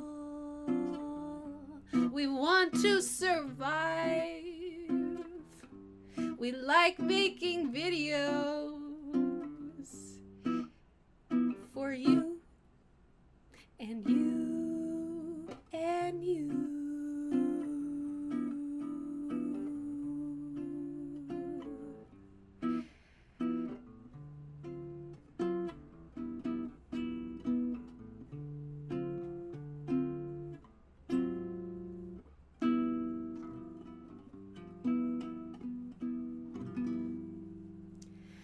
Thank you all so much for being here. Thank you for your generosity, your kindness, your gratitude. I extend so much of my gratitude to you for being here, for your amazing questions, your incredible generosity today. I will definitely let you guys know when we'll start trying out the monthly live chats. And like I said, keep your eyes peeled on YouTube because I will be doing periodic surprise live chats. And because it'll be a surprise with potentially less people, I'll probably have a better chance of getting to more questions as well. So I just did a 2-hour live chat. I'm super sorry. Imports still suck. And there was another person who just got here. I'm sorry y'all missed it. If you go into the playlists section on Psychetruth, there's a playlist called Corrina's Live Chats. And every single live chat I've ever done is in that playlist. So, it's YouTube, right? So it's not easy to find. But if you go to our channel, go to the playlists, look for that live chat playlist. You can go back and see the archives of all the live chats I've done. Like I said, I'll keep you posted when we'll be doing more live chats. You can always shoot an email to me. Email corrinanow@gmail.com. All one word. Email corrinanow. And schedule a health coaching session or just ask your questions there. I get a lot of emails. I will try to do my very best to get to your questions, though, especially since I'm not going to be doing the weekly anymore. Just in short, for those of you who just got here, YouTube has slashed our income, and we are potentially looking at not being a financially viable company anymore if we don't make some changes. So one of the changes we're making is that Wednesdays I will be filming videos the same way I'm doing Monday, Tuesday, Thursday, and Friday, rather than setting aside an entire day that just kind of gets used for live chat. Hopefully I can, once things get back to normal, back to just financially stable again, I'm going to reinstate the live chat as soon as I possibly can. If you want to show your support, if you appreciate what we have provided and the videos we've made, wellnessplus.tv, get your free 7-day trial. Support us over on Patreon. We've also got tons of videos free with Amazon Prime, and you can watch there as well. Really helps us out to have views on the Amazon pages and reviews or stars on the Amazon videos if you like them. Thanks so much. Be sure to, come back, check out the channel. Let us know if you have ideas of things we can do to make our videos, better. We're going to probably gravitate towards moving to shorter videos and just see if it does better in this world of instant gratification and really short attention spans. Maybe 4-minute videos are just where we need to head. Anyways, thank you so much. I cannot thank all of you enough. So grateful for each and every one of you. I hope you have a wonderful, wonderful rest of your day, and I will see you all very, very soon.